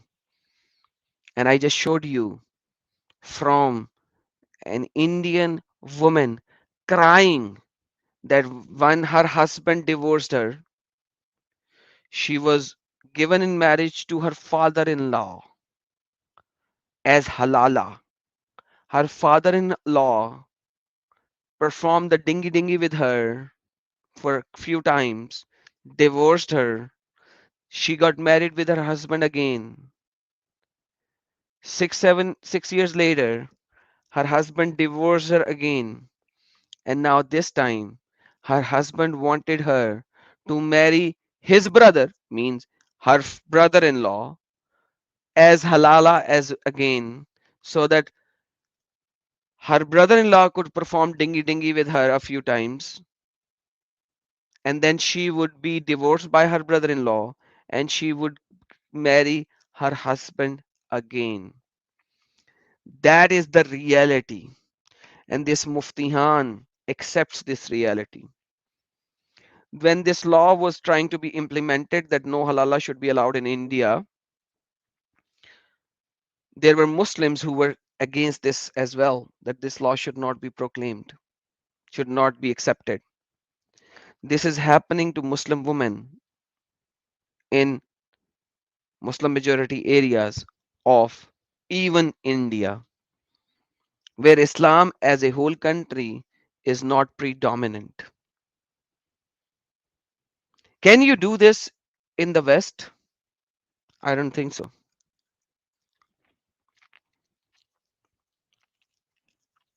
If she goes to the court, she can get all the rules and laws and regulated. But God said this to be an abomination. Deuteronomy chapter number 24. This is an Old Testament. Jesus came and gave you the New Testament. Yet, even in those times, all the way back 5,000 years back, at the time of Moses, this was even at that time, this was called abomination. In the New Testament, you marry forever. There is no two marriages. You cannot divorce just for anything unless she has committed adultery or he has committed adultery. Divorce can only happen due to that. God said, if you want to marry somebody, you marry her. That is why when you marry in a Christian church, it says, till death takes us apart. That's what marriage is. In Islam, it's just a contract. Marry her, divorce her, get her to F somebody else, and then marry her again. Then divorce her, get her to F somebody else, and then marry her again. What is that? It's just a contract. People say that Muhammad abolished Motah. Brother and sister, I ask you,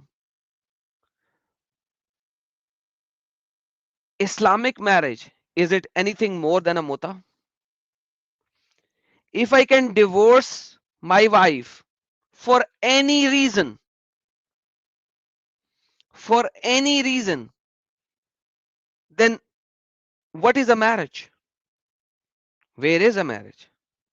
How is it not equal to Mutah? The only difference in Mutah is that you are telling the wife beforehand that we are doing it for 3 days or 6 days or 1 week or 15 days. But in a true marriage, if you can divorce a woman for any given reason, I don't like your body smell, I'm gonna divorce you. After I have been with you for 10 days, I don't like the breath of your mouth.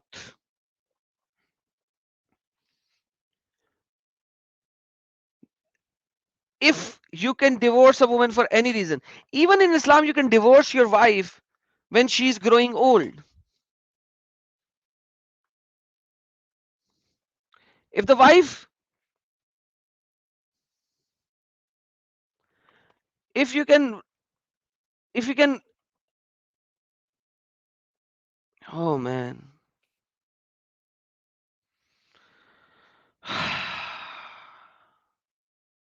oh Lord, forgive There is them. no I know, Lord. end. There is no end in Islam about this kind of stupid marriage. It's not a marriage, it's a nikah. Nikah means sexual intercourse. There's no such a thing as a marriage. Nothing. Correct. So if this Correct. is what she's looking for, or this is what you're looking for, go for it. Have fun. But if you're really looking for a marriage forever, it's a love marriage. It's a love kind of marriage. It's not about sexual thing. It's not about dingy dingy boom boom. Then Islam is not for you. If you're looking for a marriage until death do us part, then Islam is not for you. Because in Islam, if you're a menopause woman like me, my husband have to divorce me because I am no longer productive. For Islam, women has to produce a child each year. The more is the better, because that's how Muslims, that's how the world populated by Muslims, by birth every year, and raising stupid children with no morals, with no love, no education. If that's what you're looking for, then go for it. That's Check my this point. hadith. Check this hadith. Let me add something on your statement. The following words: if woman fear cruelty or dissertation on her husband's part, i.e., husband noticed something unpleasant about the wife, such as old age. So if the husband feels that the wife is getting old, he can divorce her. But there is an exception. There is an exception, Lynn. If the wife says, or like that, if the wife says, please don't divorce me, please keep me with you, just give me some food or drink, keep me in the corner, work with me as a dog, as a bitch that you have in the house, who's gonna clean your house, clean the dishes, wash your clothes. Keep me as a bitch who is not just a bitch, but also working bitch. working for your house bitch, then it is okay. There is no blame upon them if they reconcile on such basis. There is no blame upon them if they reconcile on that such basis, because this is exactly what Muhammad did with Sauda. Muhammad wanted to divorce Sauda, but then Sauda said, Muhammad, please don't divorce me. I'm getting old. Nobody will going to marry me now. I'm too old. So just keep me in the house, give me the food and a shelter, and I give my day for Aisha. So now you have 11 wives. You will go to each and every wife every day. So Aisha's turn will come back after the 11th day. I give you my day so that you could go to Aisha twice in 11 days. So don't divorce me. Go to Aisha twice and just keep me in your house. This is exactly what Muhammad did. Muhammad followed the same sunnah that he proclaimed on Aisha and Sauda. You can divorce your wife just because she's getting old. But if she says, just keep me as a bitch in the house and I will wash your clothes and clean your house, there is no blame if you won't divorce her. And this is what Muhammad sing. Tra la la la la la la, Aisha here I come. Tra la la la la la la, Aisha here I come. Tra la la la la la la, oh Aisha. Ha ha ha ha ha ha ha. You sing very well. Let me read some super chats and then we will end the stream. Control Yourself said, Motah. Okay, hold on. Let me bring it to the big screen. Mutah Meharam Makkah Makar. God bless you, Aram. Keep up the great work, brother. We all appreciate your sharing your knowledge and experience with us. Thank you so very much. Control Yourself. He is one of my oldest subscribers of my channel. Like when my channel was really in the early beginning, Me less than too, me 1,000 too, subscribers. me too. You too? Me Yes, too. you do. Oh, yes, you by yourself are. Yes. When my channel was like 600, 700 followers, you brought me to your channel, and a lot of Indonesians started following me. And yes, I know that. But you have your own channel. I'm talking about this guy who doesn't even have his own channel. So I know him by his name only. Rather, he has changed his name 3 times, but he has never changed his icon, his avatar. So his initial name, I know him from the other name as well. I won't say it. I don't know whether he wants to hide it or not, but his other name was like that. So he's one of my oldest subscriber. Then I have Indians. He said correct word is tilth. Yes, that's another hadith. That's another Quranic ayah. I'm not talking about. I wasn't talking about that. But yes, woman is a tilth. So you can go and tilt however you feel comfortable. Arjun, the Karela files must be watched May 5th. Yes, I am waiting for that. But brother Arjun, if you want to have a true documentary information of Karela files, go to this channel, the same English channel, and search on this English channel, Love Jihad. What is Love Jihad? Search on this and you will find a video. I did that 2 years ago. Three of the females in the Karela files, I have shown their documentary on this channel and we have spoken about it. So it is historical. The Karela Files is historical film based on historical. But in the Bollywood film, obviously they will add some, masala jat and some songs and all that. But when you will watch it on my channel, it is without the masala, so you will enjoy it much better. I hope so. It's what is Love Jihad? That's the title of the video. Ashish Saab said, "Love you, Adam Bhai. Thank you. Love you too, my friend." And then we have Yeshua as King said, stay away from this cult. There are only false prophet, false God, and false promises. Thank you so very much, sir.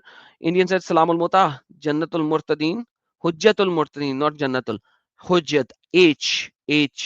Hujjatul Murtadeen, not Jannatul Murtadeen. Wrong statement. I'm not the Jannat of the Murtadeen. I am the Hujjat of the Murtadeen. That's the title I was given, by the way. Like, and thank you so very much, my friend Indian. Uh, Rajat, bro, she is not coming up on live talk. Yes, she won't. She knows that she will be demolished, destroyed, just like his pedophile Muhammad. Nomad77, thank you so very much. Muslim Karan? Muslim Karin? Muslim Karin. I have no idea what you were trying to say, but thank you so very much. And then Blue Heart, no RMG. I know evil cult of Islam after following ex-Muslims since 3 4 years. Yes, I am non-believer of any religion. Thank you so very much, Blue Heart. Thank you. So yeah, so Blue Heart, I stated certain things in the back in the previous, but you need to understand you cannot use the same statement if you have not studied other religions, other theologies. So learn them first. Wiger, Islam is like a Hotel California. Hotel California. That's a Hollywood movie. You can check out anytime you like, but you can never leave. We are singing, not fighting. Okay, you were singing. Okay, fair enough. Hotel California. Amen. Absolutely. Love you all. You should Know watch. how to sing, Adam. You don't know how to sing. I really do not. Welcome to the Hotel California. You can have boom boom. You can have boom boom. The reason why I came to the California. You can have boom boom. You can have boom boom. Like that, Adams. That's a song. Let me tell you, Sister Lynn.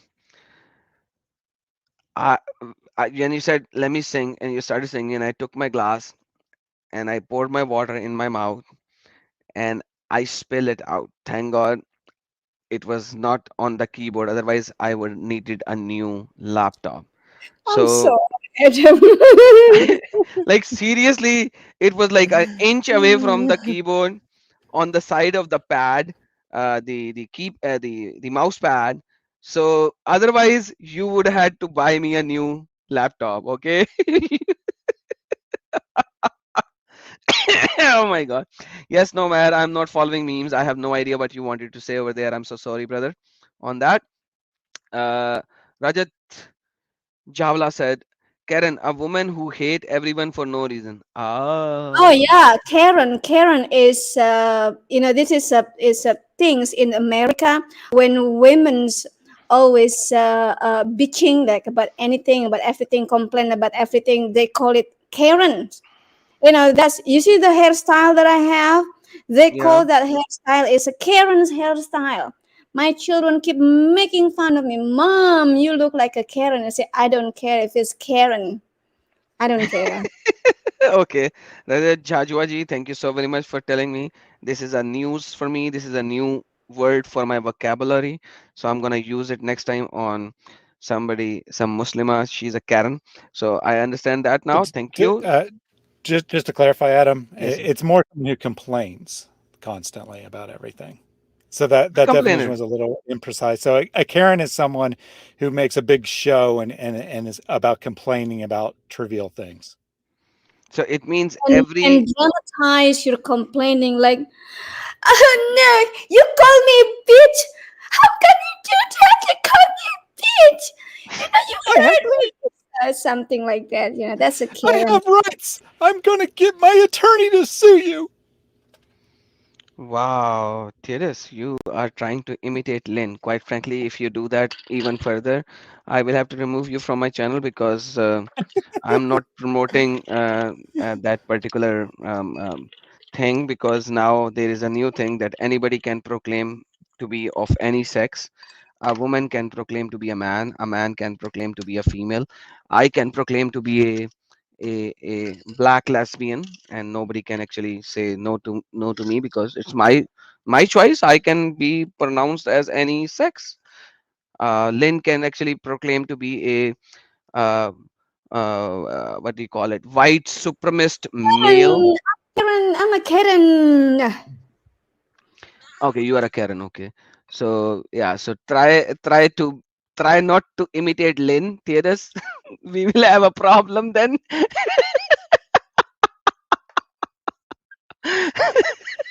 Yeah, Because good point. Good point. I don't want anyone to think that I'm changing my gender or anything. no, I no, definitely no, am no, not no, you don't have down with no, that. you don't have to change your gender. You need to realize you can proclaim to be whatever now. Right. Yeah, You don't actually sorry. have to change it. So you can Right. proclaim to be anything.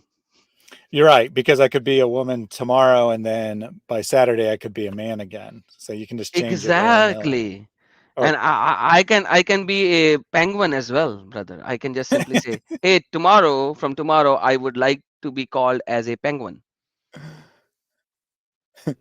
It's all Hmm. legal. It's Hmm. getting legalized.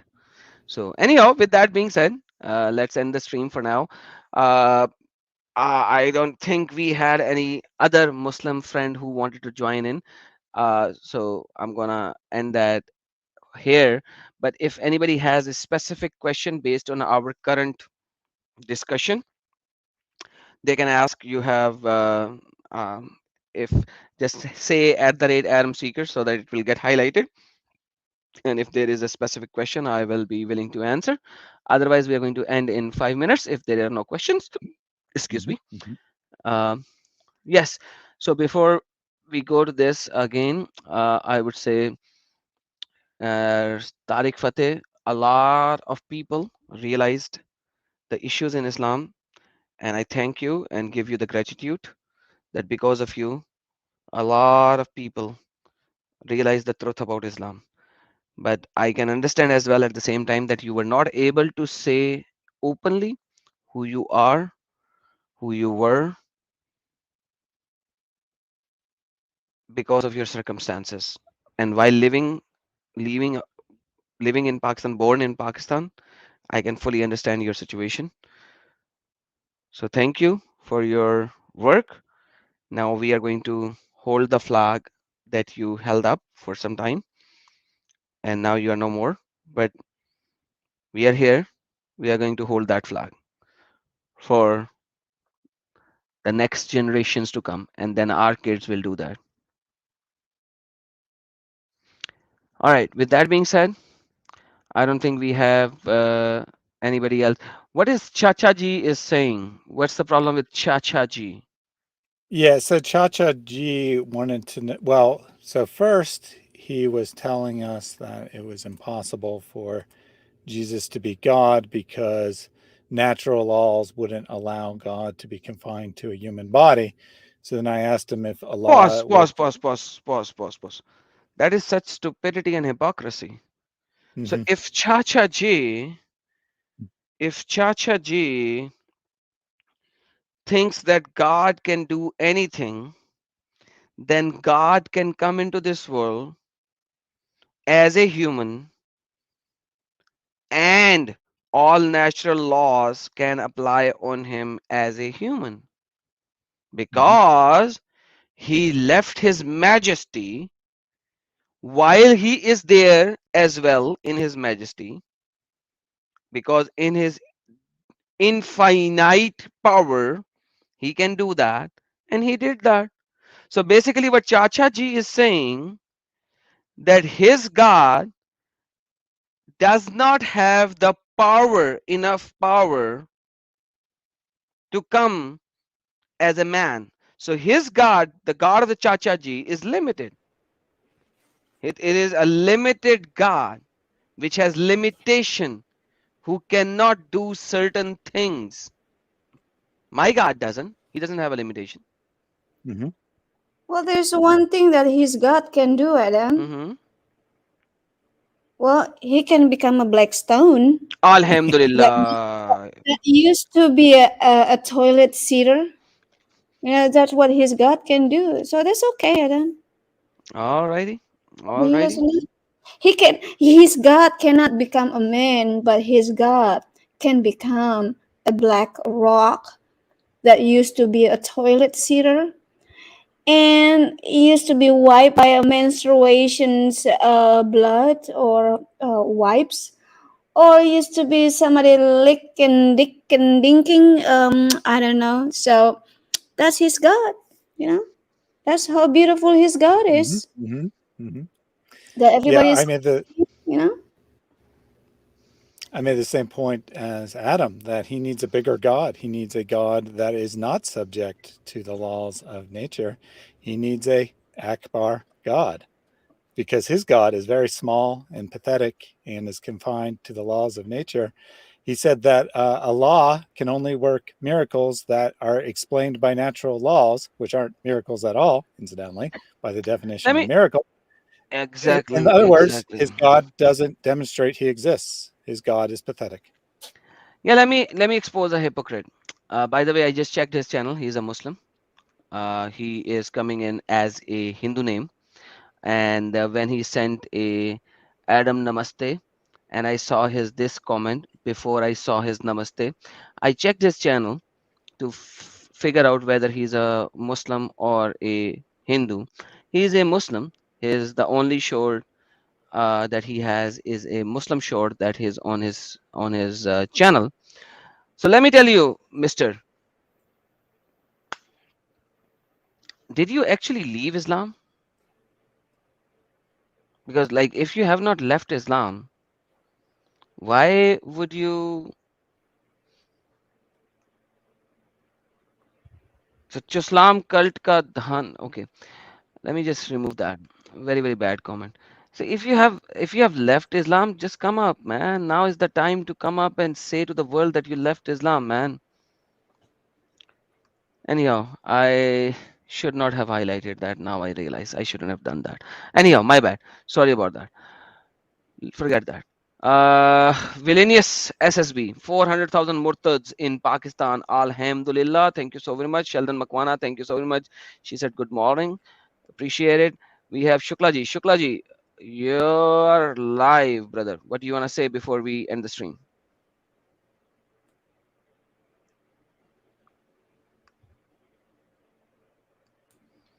You're on mute. Okay. Shuklaji, you are on mute, my friend. Okay, we have a Pakistani Muslim. Yes, man. Okay, Shuklaji is on mute. Yes, Shuklaji, what do you want to say? I want to talk to you in bike stage, Adam bhai, just for 1 minute. Yes, sir. Okay. Mike is yours.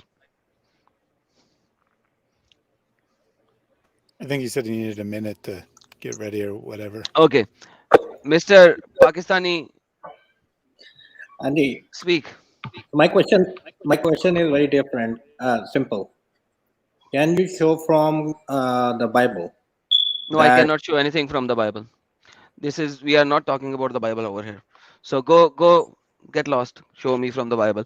We are talking about all the apostasy killing. We are talking about all of these things. Show me from the Bible. Get lost. Show me from the Bible. All right. With that being said, these are some really silly Pakistani idiots from the last 1400 years. These people are like this. They accepted a foreign ideology and they have no idea what their ideology is. And from since 1947, when the Pakistan was established, after taking the land of the Indians on this cultish movement, they are snubbing Christians and Hindus. I'm gonna make another video on this. The snubbing of Hindus and Christians in Pakistan.